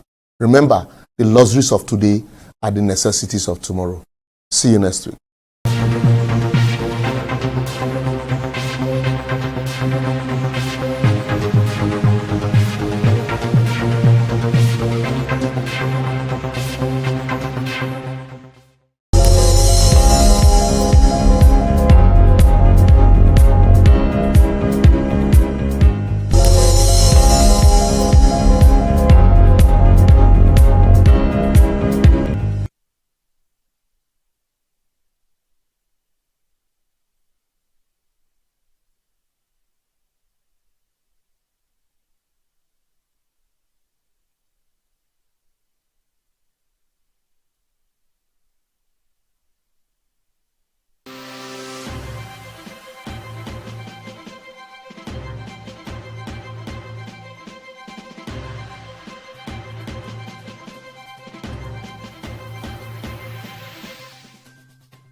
Many thanks for joining us on the newsroom. I'm Okpeyemi at the moment. The spate of attacks in Plateau State has continued despite reassurances from government authorities. This time, 40 persons were killed in a fresh assault on the Zai community in the Kwali district of Bassa local government area of the state.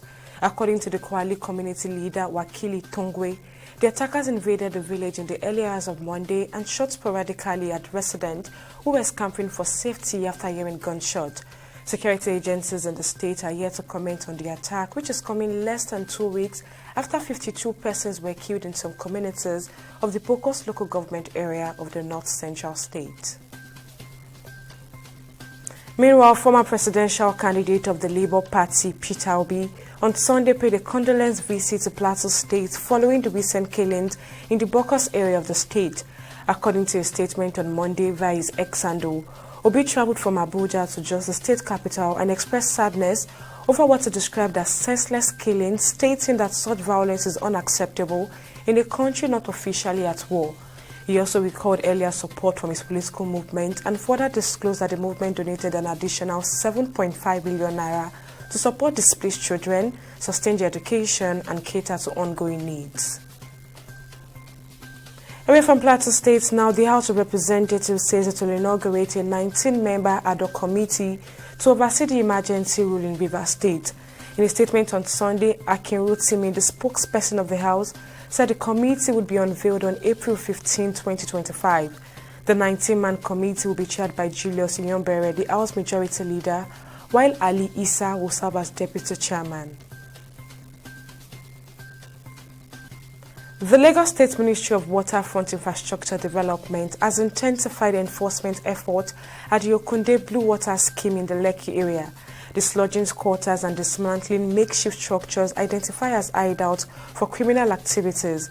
The operation, led by the Commissioner for Waterfront Infrastructure Development, Ekundayo Alebioshu, is part of the state government's ongoing initiative to reclaim and secure key coastal corridors in line with its mega city master plan. And on business, the Federal High Court in Lagos has fixed May 26, 2025 to hear a suit seeking to stop Shell Petroleum Development Companies Limited deal transferring its mining license to Nigerian consortium Renaissance African Energy Company Limited. The plaintiff, incorporated trustees of Eda Resource Center, claims that the mining license transfer is due to breach of several Nigerian laws, including the Petroleum Industry Act of 2021.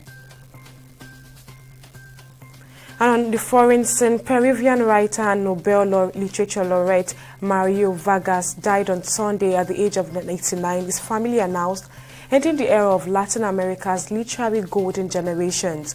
Born into a middle-class Peruvian family, Vargas was one of the greats of the Latin American literary boom of the 1960s and 1970s, along with Colombia's Gabriel Garcia and Argentina's Julio. And on sports, the Nigeria Football Federation has expressed sorrow over the death of Charles Bassey, a member of Nigeria's 1980 Africa Cup of Nations winning team. Bassey passed away on Saturday at the age of 71 after a long illness in his hometown in Akwa Ibom State. NFF General Secretary Mohammed Sanusi disclosed this in a statement on Monday. And those are the stories making the round from our newsroom at this time. We'll update you at the top of the hour.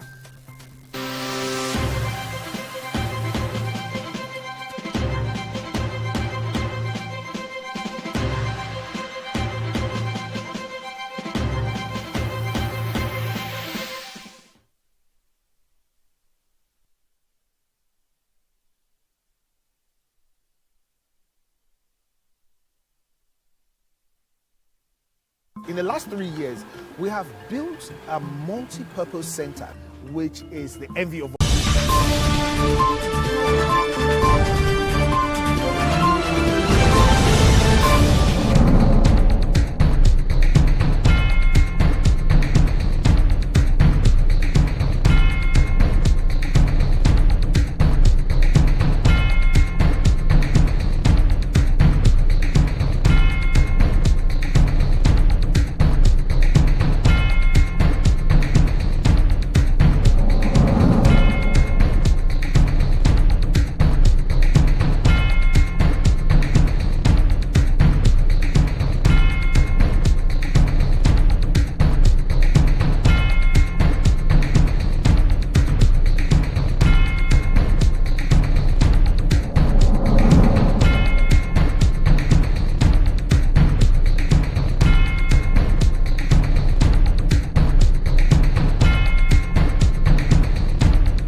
Hello and welcome to the program. I'm Sydney Okafor.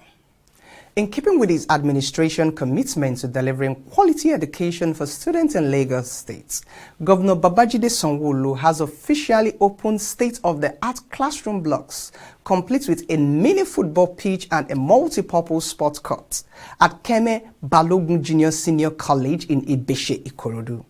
The inauguration marked the commissioning of 16 state-of-the-art classroom blocks for secondary schools, facilitated by the Special Committee on the Rehabilitation of Public Schools across the 6th Education District in Lagos State, in line with the state's 10 plugs agenda. Please take a look at the new state-of-art classroom blocks for secondary schools. The commissioning of the new classroom blocks is expected to enhance the school's learning environment and improve the quality of education.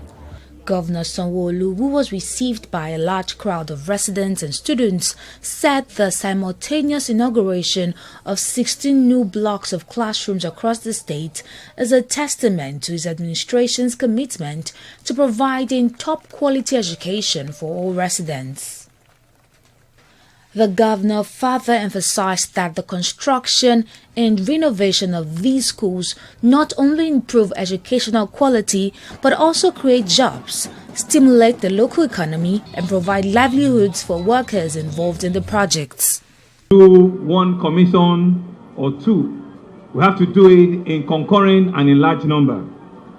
And today, in the past 1.5 months, we've been commissioning roads, we've been commissioning drainages. Now is the education sector, which is under a Teams Plus agenda. For some of you that are monitoring, earlier today, we went and commissioned the very ultra-modern, beautiful classroom block in a brand new school of Ajegunle Junior High School in Koshofe local government area on our way here. Also earlier today, with the Permanent Secretary, Tutor General, and 1 or 2 cabinet members, they've gone ahead to commission the Odogunyo Junior Grammar School, also here in Ikorodu. You can see that these ambitious events consolidate our commitment to development and pursuit of educational excellence and the social economic development in our state. Education, we say, is a cornerstone of our Teams Plus agenda. It's the engine that drives economic growth. It reduces inequality and empowers individuals to break the cycle of poverty. By investing in these schools, we're investing in the social economic fiber of our various communities. Earlier today, and you could see it from the video, I was deeply moved when we went to the Ajegunle Junior High School. This was a community that has been denied for the past almost 15 years. When heavy flooding ravaged the entire community and they lost the only school that they had. But about 2.5 years ago, they did road to us passionately and we did responded. Driving into that community this morning brings a nostalgia of the real essence of governance. When government make a promise and you keep a promise. Not only have we done the road into that community, that school had almost 150 pals. We did not consider the extent of what resource we needed to do to give that community a befitting world-class educational institution. And they also have the sporting grounds because a canteen and a football pitch was also constructed for them. In the address, other speakers say the structures would not only enhance academic excellence, but also provide a conducive environment for learning. Your action consistently reflects the premium you place on learning, demonstrating a deeper appreciation for its transformative power. Indeed, this is a shining testament to your dedication to educational advancement and holistic well-being of our students. Keme Balong got attention following instructions from Mr. Governor when he got information that the post state of the classroom blocks had 3 bungalows here before. To my left here, you see 2 bungalows still existing. In between those 2 bungalows, there is another one. So when we came here, we realized that they are all in derelict situations. We conducted some soil tests, and the result of the soil test immediately advised that we need to demolish one of the bungalows. When we did that, it became obvious that the classroom to student ratio was not adequate. The population spiked, and as a result, when we approached Mr. Governor, the situation we are having here, he instructed the construction you are seeing to my right. Thank you very much, sir. To do this building, typical with our modus operandi, standard operating procedures of scripts that have been laid down by Mr. Selebo, we conducted a structural test on the in this environment to be sure of the type of foundation we are going to put this building on. You know, because we don't want to assume that Ikorodu is solid soil. So what we do generally as a standard operating procedure that Mr. Governor has insisted we go through is to do a soil test to be sure, because we don't want to have any collapse. The Lagos government says it has constructed about 1,290 blocks of classrooms across the 6 education districts of the state and also rehabilitated over 4,000 classrooms in both primary and secondary schools in the state within 6 years. It's promised to deliver some of the ongoing road projects in Ikorodu and build more primary and secondary schools for the benefit of the residents. Education is the future of any nation. So they to pay close attention. But where I want improvement is the teachers, because teachers can only teach what they know. So our teachers in those schools need more trainings because they can't give what they don't have. What I've observed is that some of the teachers are not even qualified to teach. So they should pay attention to this. Their trainings, they need to be trained to train. If they don't have the training, no matter what facility they put down, nothing will, because it's what goes into the hearts of the children that will come out in the society. So education is very fundamental. It's a vital key to the development of a state, a nation, or any country. So that's my take on that. They should pay attention to the teachers. Because if you have a teacher that knows what they are teaching, the children will learn well and they will understand what they are learning. Teachers determine how, because these teachers are like leaders, they're like role models to the students. We shouldn't even be thanking them for that. It is the right of every Nigerian to be educated. Constitutionally, at least from the primary school to secondary school, at least, every student, every Nigerian child has that constitutional right to that educational, stages of the stages. You understand? For me, I believe we are still lagging. So many out-of-school children, especially in the north, we are better off here in the south, but we can do more. We have always taken the forefront in terms of education. We continue to do more. There are so many of our children out there who are not in school today.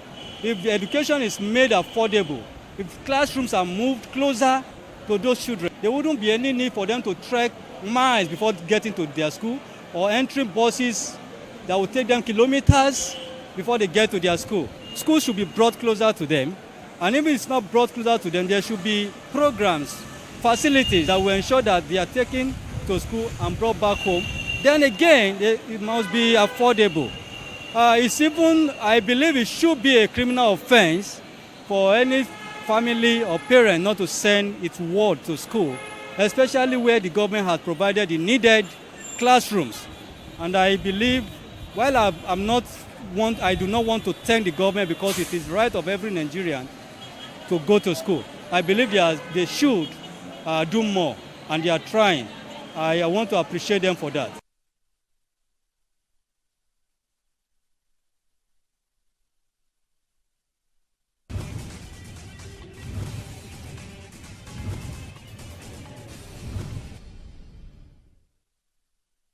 Corruption not in my country.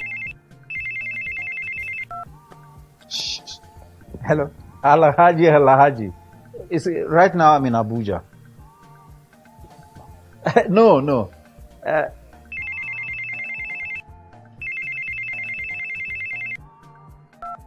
Hello, Adamu. Right now I'm in Kano. Yes. When I get back, I will just call you. Look, what is wrong with you? I'm talking on the phone and you are gesticulating and doing. What's wrong with you? Daddy, where exactly are we as we speak? Are you alright? This is Lagos. Well, you just lied to someone that we are in Abuja. Keep quiet. Who told you can tell an elderly person is lying? Daddy, you just lied. And by lying, you are raising corrupt children for the future of Nigeria. That is corruption, not in my country. In the last 3 years, we have built a multi-purpose center which is the envy of all in our constituency. And I can tell you that the people who are living there are already enjoying it.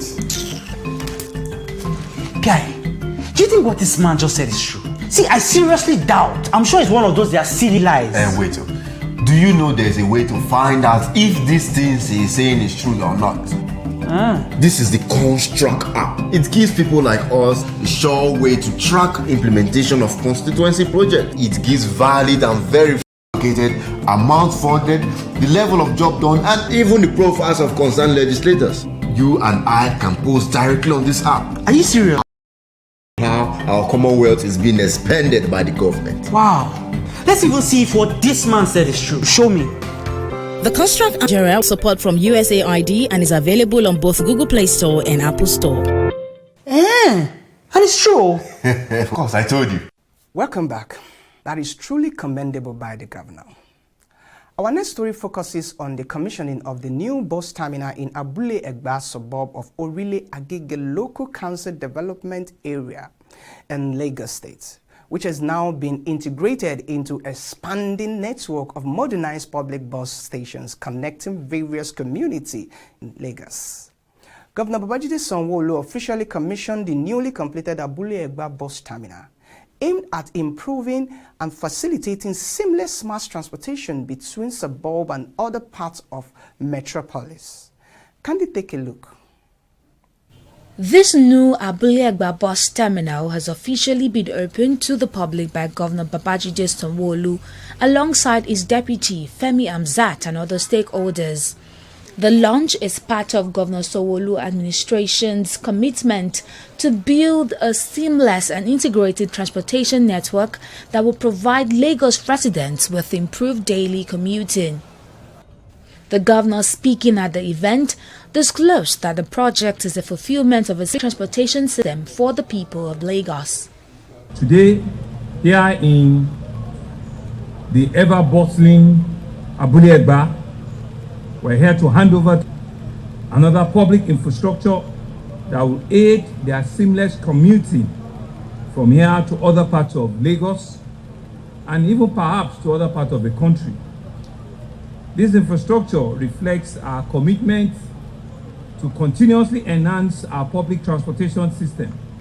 We're strengthening connectivity and we're improving the overall experience of our commuters. We are dedicated to taking ongoing steps to advance and to modernize public transportation across the state. You see that in addition to the blue line, to the red line that are in operation, you are aware that we are making moves to kickstart a 68-kilometer green line from Marina to the Lekki Free Trade Zone. You are also aware that we're in discussion stage, haven't done some feasibility on the purple line, which is a 60-kilometer from Volkswagen, which is an offshoot from the blue line, to all the way into Ogun State, the redemption camp by Mowe. We believe these are all connectivity that will enhance the rail infrastructure. You'll recall sometime last year that we went and signed MOU with Czech and the Ministry of Finance Incorporated to bring about the fusion of the Green Line. And I'm happy that work is starting very soon. Discussions are in advanced stages. Designs and drawings are being completed. And before the end of this year, you will begin to see the construction of that all-important Green Line project. That project, when completed, even has a capacity to carry well over 600,000 passengers at its peak. And so this is big public transportation solution that we're about. I'm happy that I'm happy that our rail infrastructure continue to contribute to the mobility of Lagosians. To further enhance that, we are also improving and enhancing our bus services. We are anticipating the arrival of new CNG buses and electric buses by the third quarter of this year. They are being produced as we speak, and I believe everything will be done preparatively to begin to receive these buses before the end of this year.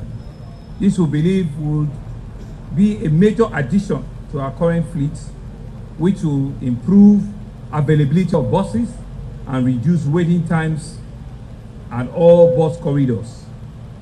Lagos State Commissioner for Transportation Oluwaseun Osiyemi, through his permanent secretary, said the state policy reflects the government's commitment to safe, reliable and affordable transportation for all residents.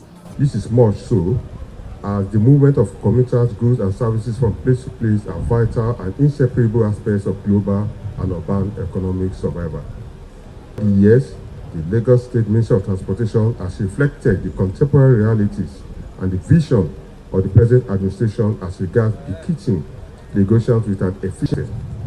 This informed the ministry adopted to ensure reduction in traffic congestion at places where otherwise motorists and computers spend many unproductive hours in traffic. You will all recall the executive order signed by Mr. Governor on traffic management, following which very critical junctions were identified and remodeled to gate traffic gridlock.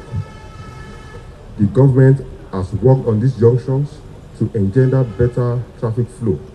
We can attest to the salutary effects of such improvements on Allen roundabout, Lekki first and second roundabout, and the ongoing improvement at Toyin Okpebi Allen and at the Bola Salvation areas. Related issues such as overspeeding and indiscipline on the road, the government through the ministry has installed ITS in some areas of Lagos State. We have installed e-police sites at Allen Avenue Junction and Nuruddin Olookoko Road. We have also installed road signs to inform motorists of these regulations. About a year ago, Mr. Governor unveiled the state transport policy, a roadmap to Lagos' brighter, more effective, efficient, and sustainable future. Mr. Governor informed that the policy became necessary to eliminate the barrage of transport challenges facing the state's transport system, ranging from traffic congestion to pollution and inadequate infrastructure. The Lagos State transport policy is built upon a foundation of inclusivity, sustainability, and innovation. It embodies the government's commitment to providing safe, reliable, and affordable transportation options for all residents, regardless of their social status or location within the state, as well as integrating our various modes of transportation. The soon-to-be commissioner therefore reflects the letters and spirit of the Lagos State Transport Policy. It is to provide a central place for connecting to different parts of Lagos, and based on this, I want to congratulate Mr. Governor on commissioning yet another impactful and life-changing infrastructure for the Abule Egba community of Ige and the entire Lagos State. Mr. Governor, please be assured of our desire to continue to work until the last hour of this administration to bring your vision and that of the state government to reality. This administration prioritizes traffic management and as the first pillar of its themes plus. The Lagos government has been and is still of infrastructure, including rail, bus services, and water transportation. To properly coordinate bus operations in communities, bus terminals are necessary and are thus provided. Bus terminals they provide a central location for passengers to board and exit buses and connect to other forms of transportation. To date, the Lagos State government has provided bus terminals in Ikeja, Oshodi, Transit Interchange, Aja, Oyingbo, Yaba, Ojota, Ifakoijaye, and now at Abule Egba. Iyano Ipaja bus terminal is currently also under construction.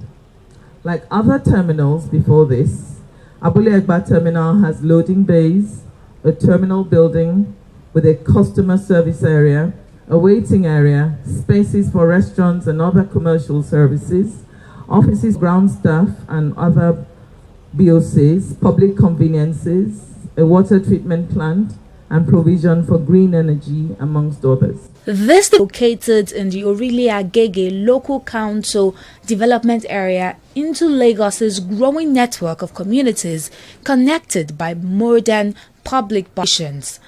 Abule-Agba residents have commended the governor for the project but urged for affordable bus fares.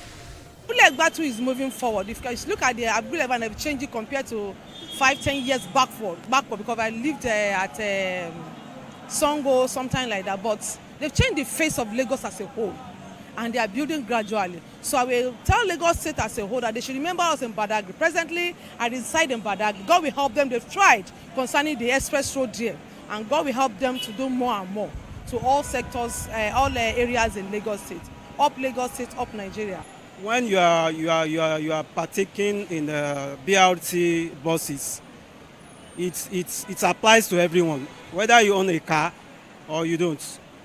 It decongests the traffic on the highways. There are cars on the road, so function. You can just leave your car back home and make use of the public transport, like the BRT. So the one in Abule-Agba, I think it's like, you know, and because that place is heading towards Ogun State, Abeokuta. So if you have to get there faster, you can, you know, continue your journey to other areas.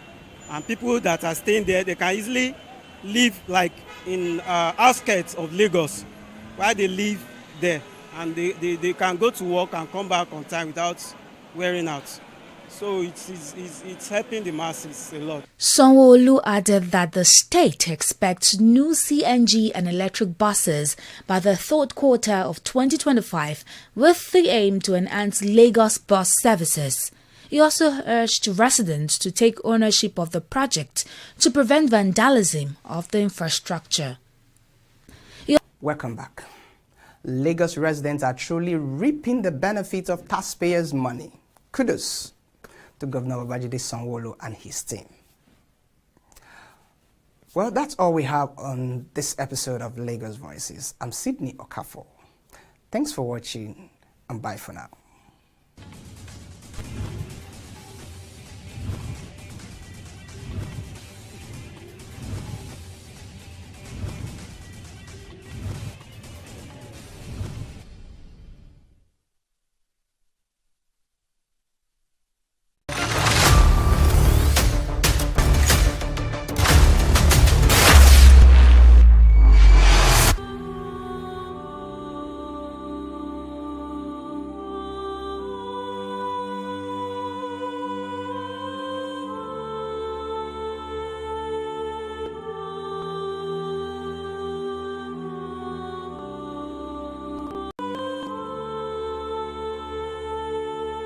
Ayetoro community is a democratic communist setting.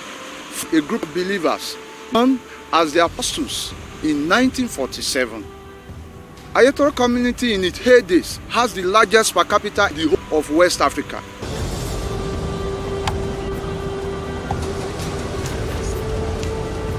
Initially, Ayetoro community was 15 to 20 kilometer landmass away from the sea. But as it stands now, more than 10 kilometers of the total landmass has gone into the sea. And this frequent surge is attributed to emission multinational oil companies hosts land, not environmental challenges and disasters. This is a community established in one of the Nigeria base. A lot of people you see in the offshore were trained, both mechanical engineer, electrical engineer were trained in this bush.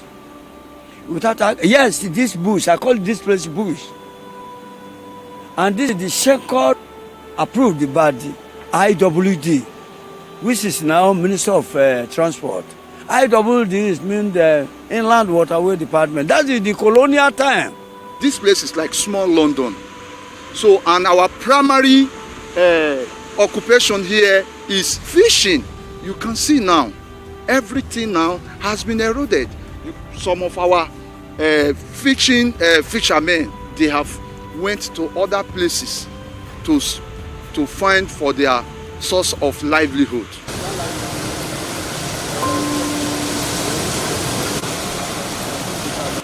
it's just a sudden that we have been experiencing sin culture coming every day by day. And since that time, we have been making effort to the federal government because we are law-abiding citizens. We believe that we cannot engage ourselves in a radical ways because we believe that by protesting, writing letters, federal government can come to our aid. By the videos, a lot of things we have been doing since we have been expressing the Seed Church.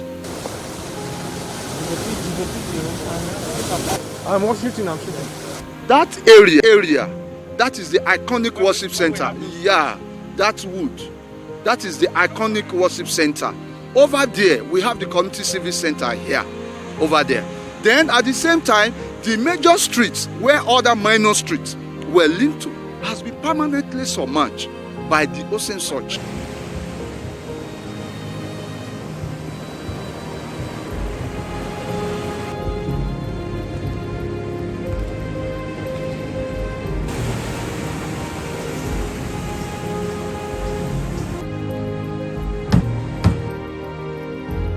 I'm seriously worried. I'm worried because surge is affecting us in virtually all human aspects of our life. Social life has been collapsed, economic-wise has been collapsed, health-wise, nothing to sing and dance home about. Even our religious activities, our life and religious life has been collapsed because Ayeto community is a religious setting. It moved here. We have not just come here to trade or to do other activities. The church is the community is the church. So every aspect of our life has been totally, damaged by this current, recurring sea surge happening in Ayeto. And over 20 years, we've been into this. People have lost, several properties. Buildings has collapsed. Over 500 to 600 to 700 buildings have been washed away. Our industrial power has been collapsed. Ayeto community is self-developed community on its own without any intervention of the federal government or the state government over the years. Yet we kept on going. If by now the ocean surge, as a result of the oil exploration that is going on our offshore, is destroying our land. Up till now, we cannot see the hand of the government coming to help and to rescue us. It is so sad, and that's why I'm worried. Ṣé ẹ bá wo gbogbo ibi ilé ló kún bẹ̀, gbogbo ilé yẹn ni òkun ti parẹ́ pátápátá. Bó dẹ̀ ṣe ń wó ilé yẹn ló ń wó gbogbo àwọn ohun àlùmọ́nì wa, àwọn ohun tí a ní ilé, ẹrù wa, ìmíì gan tó bá ń wo báyìí tí a bá tètè dìsámúra àti gbogbo ẹ̀ lọ nìyẹn. Fund the those guys.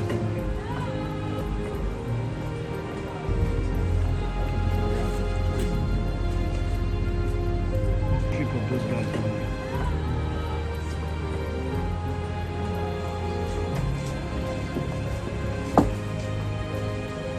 This thing is excruciating, it is extreme.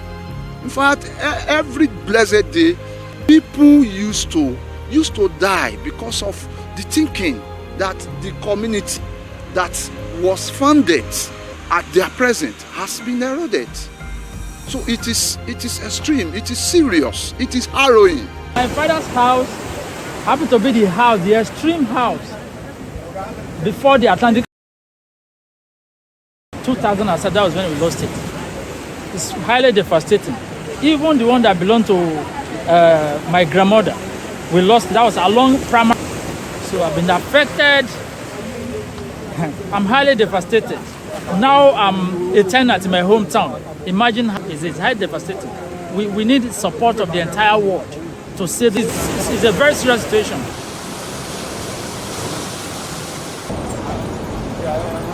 Rather than up and down. So the right there, because the Atlantic breeze is coming from the up, so that the smoke will not disturb the community from up. That was why they situated the downside for the women, so that their kitchen can be downside. So we have Bale, Korodun, Aneroye, Adedoyin, Alebiosun, Bishop, Arojolu. Then so after Arojolu, you have the information house or the glass house, as we used to call it. So where's the glass house now? It's gone already. It's submerged already. That is where all the information regarding the Ayeto community, people coming just like you came now.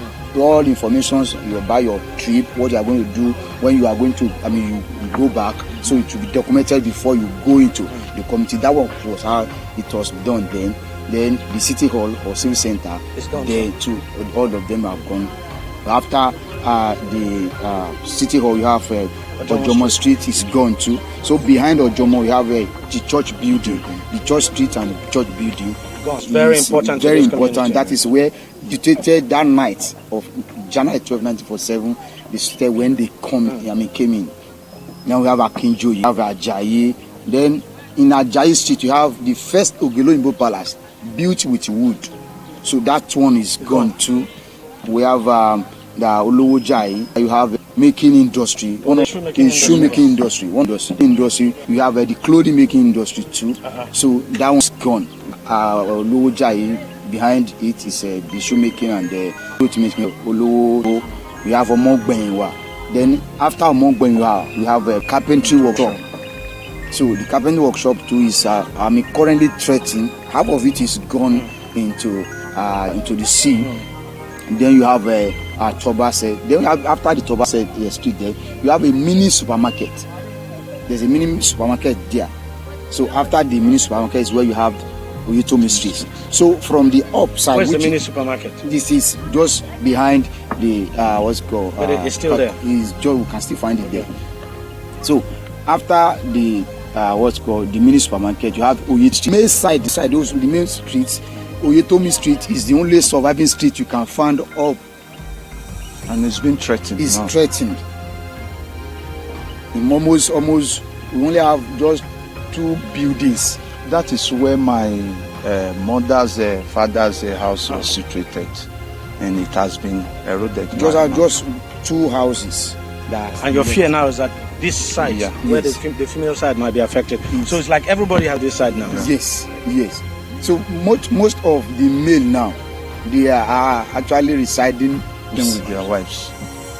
Their wives. So the Oyetomi is the only one that you see.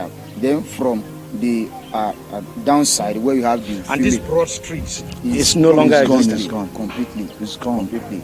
Where you can have the broad street, the beauty of the broad street now, it's around the blocks. We can have.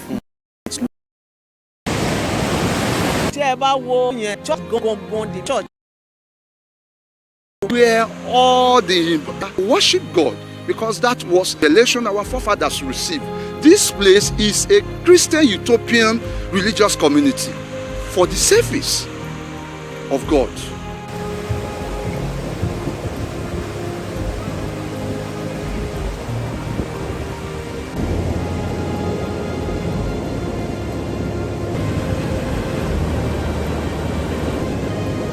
Change the last that. Why do I say so? It's because when phone came 1980, it is about 10,000. So the changes that the fishing because of fishing.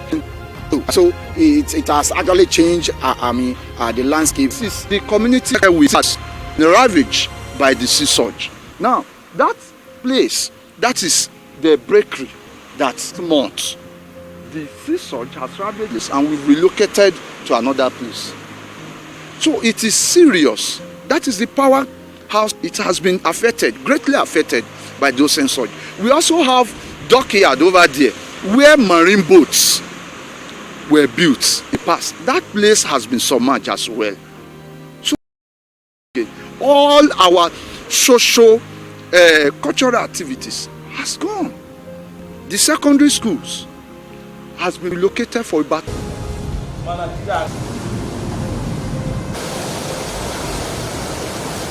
if don't come any moment from now, the community will no longer in existence because 2/3 of the community has gone already. My fear is that if something reasonable is not to this land, I pray for such anyway.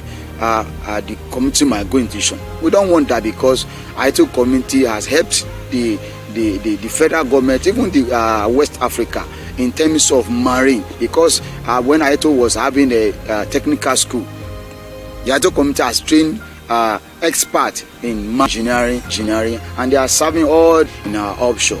Ayeto community has built the largest fishing boat in the history of Nigeria and West Africa. It was built here by a local carpenter, and those people that even built the boat, they were still is there. If you take, let me say, of two where we stand on that community, so that it will not be this permission.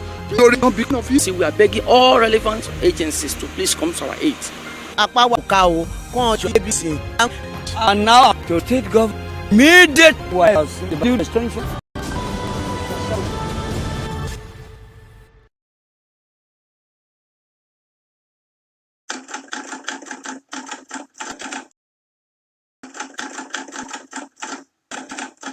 Me sad in Vanity. Debatin. To understand Goree Island, lasher from the African continent to the New World.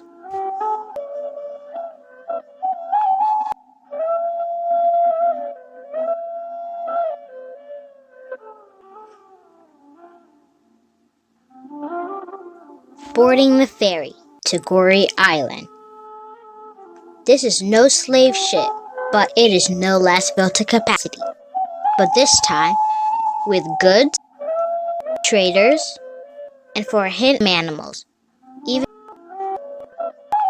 slavery ended in 100 years. And help built rights, trying to imagine what went through the minds of these citizens of various countries, whole, and shipped to a strange new world. Where slaves come from. At that time, African it had its pride, and the most used to be Yoruba. You from Nigeria. Those Yoruba had it for two reasons. America, they fell, and then some of them were very strong. Grew up into the young girls. Once I am at the island or in slavery, but not the 6 slaves in the European house. Some of the young girls found it interested to be pregnant from white masters to be free. So now, the men was 60. Those who have less than 60 kilos, they get in this special cell. They do that. They did not buy slaves with money. It was exchange. 60 could give a gun, or a barrel of wine, or something like that. They'll try a necklace, or a piece of tobacco, or something like that. Why people used to say that Africans were involved into the slave trade? Because some of the African tribal chiefs were collaborating with the Europeans. Yeah.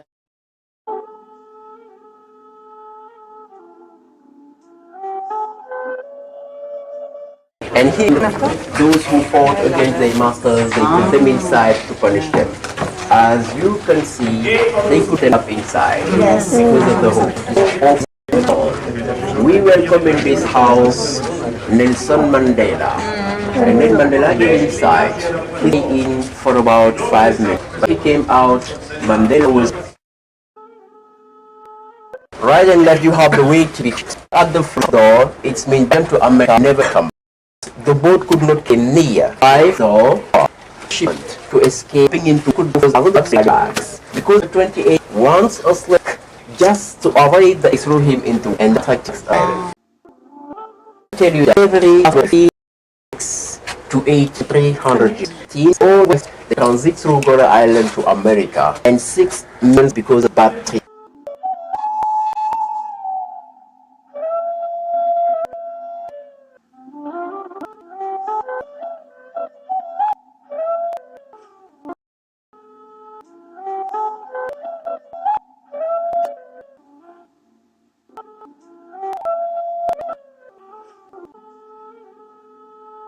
Very emotional, very close, the history between Africa and other countries. You know, it happened in the same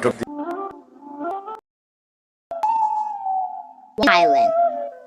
30 years. To that question.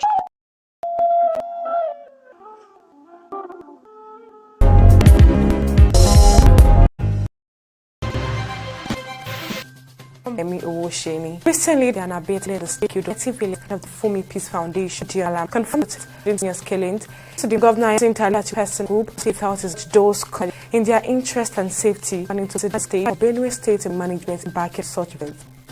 Strategic passport application system, General Manager of Public Six, Mumbai followed the completion of the construction effort on the line due to realization that for transmission twice. And on business, the Nigerian government stated 277 naira will be utilized to complete the ongoing reconstruction 700-kilometer Abuja-Kanzaria work state Mai. Disclosed that the 707 should be used to 208 meters of the area. And on the foreign scene, Algeria also lead French from No. Order is linked to the recent arrest of 3 Iranian nationals suspected of our critic. And 27 years staying there to a painful end on Saturday evening, playing its 2-0 defense at the bottom of the league in desperate need of a result.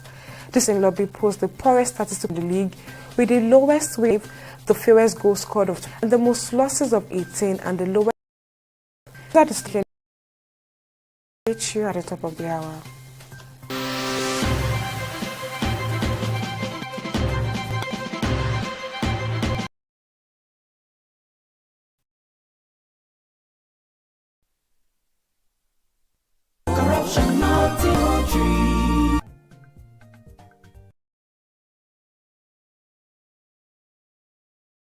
Are you ready for us next week? Yes, sir. Next. No, sir. No.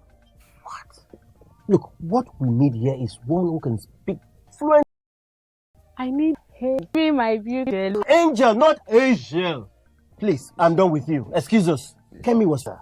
This visitors here. By then, she and her friends join in our hotel.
Program caters $1,000.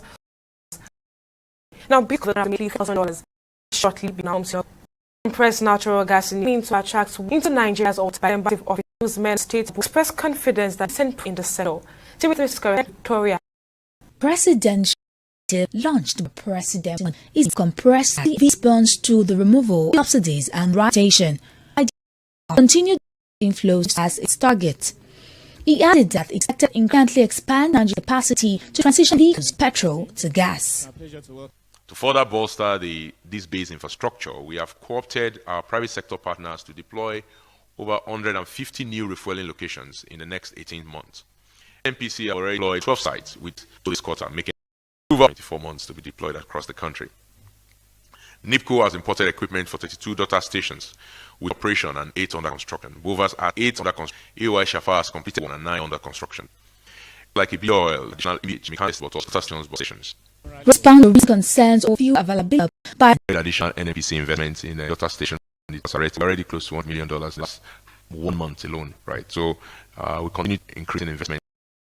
Mr. Tokwa Ajayi can prove my $1.2 billion by the end of the year.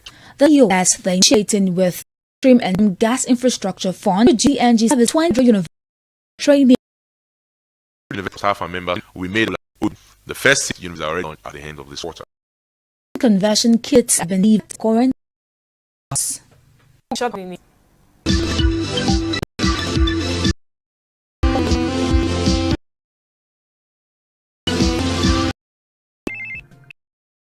Hello. Alhaji. Hello. Adamu. Yes, when I get back. Daddy. Are you alright? This is Lee. Well, you just like to Kill an elderly. You're raising children. Now, accept here identified in the assessment. This announcement was posted on the exchange following the in which they indicated the possibility due to the complex commitment to the CBL public or CBN review of the story.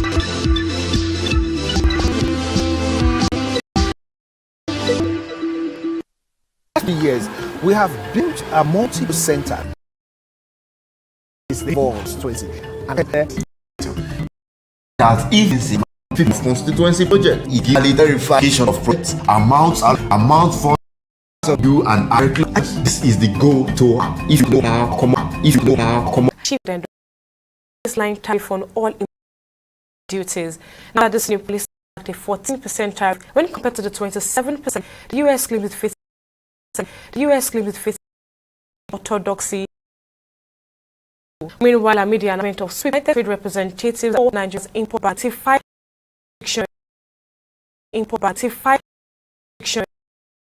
is affecting everybody. Now, but this particular one is significant, 14%. Now, how do you foresee this 14% tariff affecting Nigeria's key export sectors? Obviously, then means will be negatively impacted. So I would imagine that in the value chain for the those countries because into the US because you are paying more taxes. Having said that, however, important to extralize that that's a range between points in time, which it's a massive negative on that investigated. It will be there. It's not something that terrible thing government and businesses kind of negative effect of this type any opportunities for diversification. Whether in Nigeria or even countries where Trump has been as high as 200, in some places that you need to begin to do is to look for alternative trade partners for products too, for exporting what of products every year and that volume of business. You want for other around the world where the tariffs are either not as there are definitely strategies to ensure the impact of this is mitigated, and I think one of them is certainly being for alternative trade on the international. And for the other people that are also, I think the United eventually find out that they are not the only ones that people, and eventually the person loses this will be the consumers of these services and how it affects other areas of economic activity directly. Yes, there are headwinds and challenges ahead, including from the United States, from the United States into the world that they have on the economy. So, but in terms of direct impact to the States, I think we can find a way around it. Now, given this tariff and the broader United States, when we further its trade agreement in traders? Well, like I said now, have to even though the market volume as the United States, you could also turn your eyes on Europe.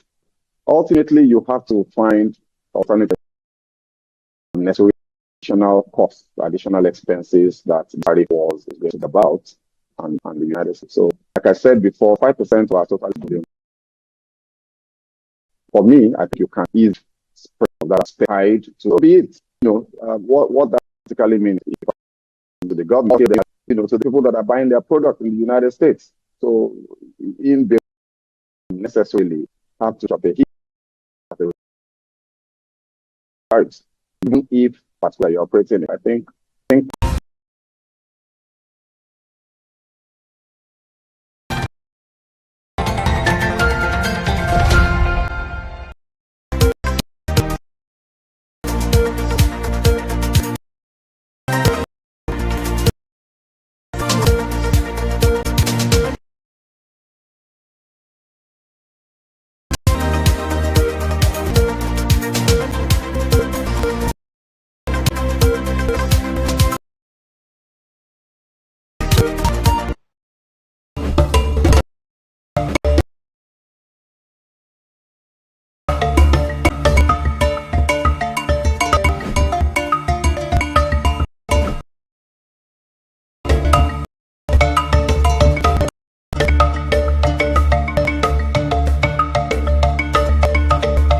to school.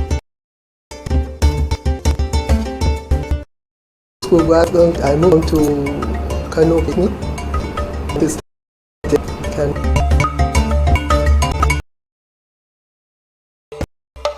When I painting was, I then that's where it was a National Gallery of Art. Because the painter wrote his name at the bottom of the painting. That was our and it looked.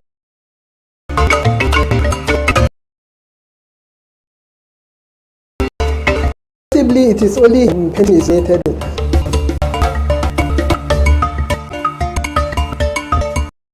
If challenges well, they are able to.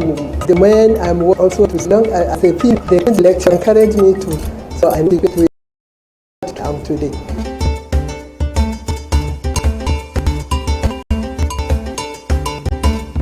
In the service management second, so I continue in painting and then teaching at the time. It's a teach painting. People commend me for some paintings. Some of them I love. So and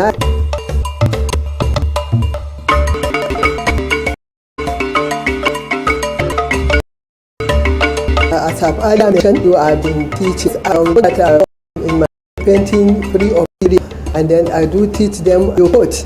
It is a talent. You understand? I do. Some of them I said do. I would like to. I'm good. Since it is teach anyone that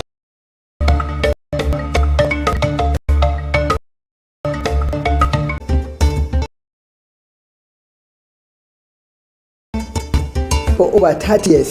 I cannot tell precisely how many classes. You understand? I've taught in so many schools now. Classes.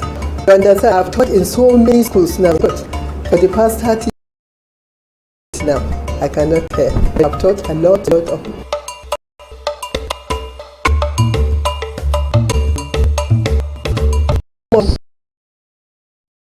The female in it, the Society of Nigeria are getting people reaching so that they will now, because some people know that, so now my so we are reach out to get them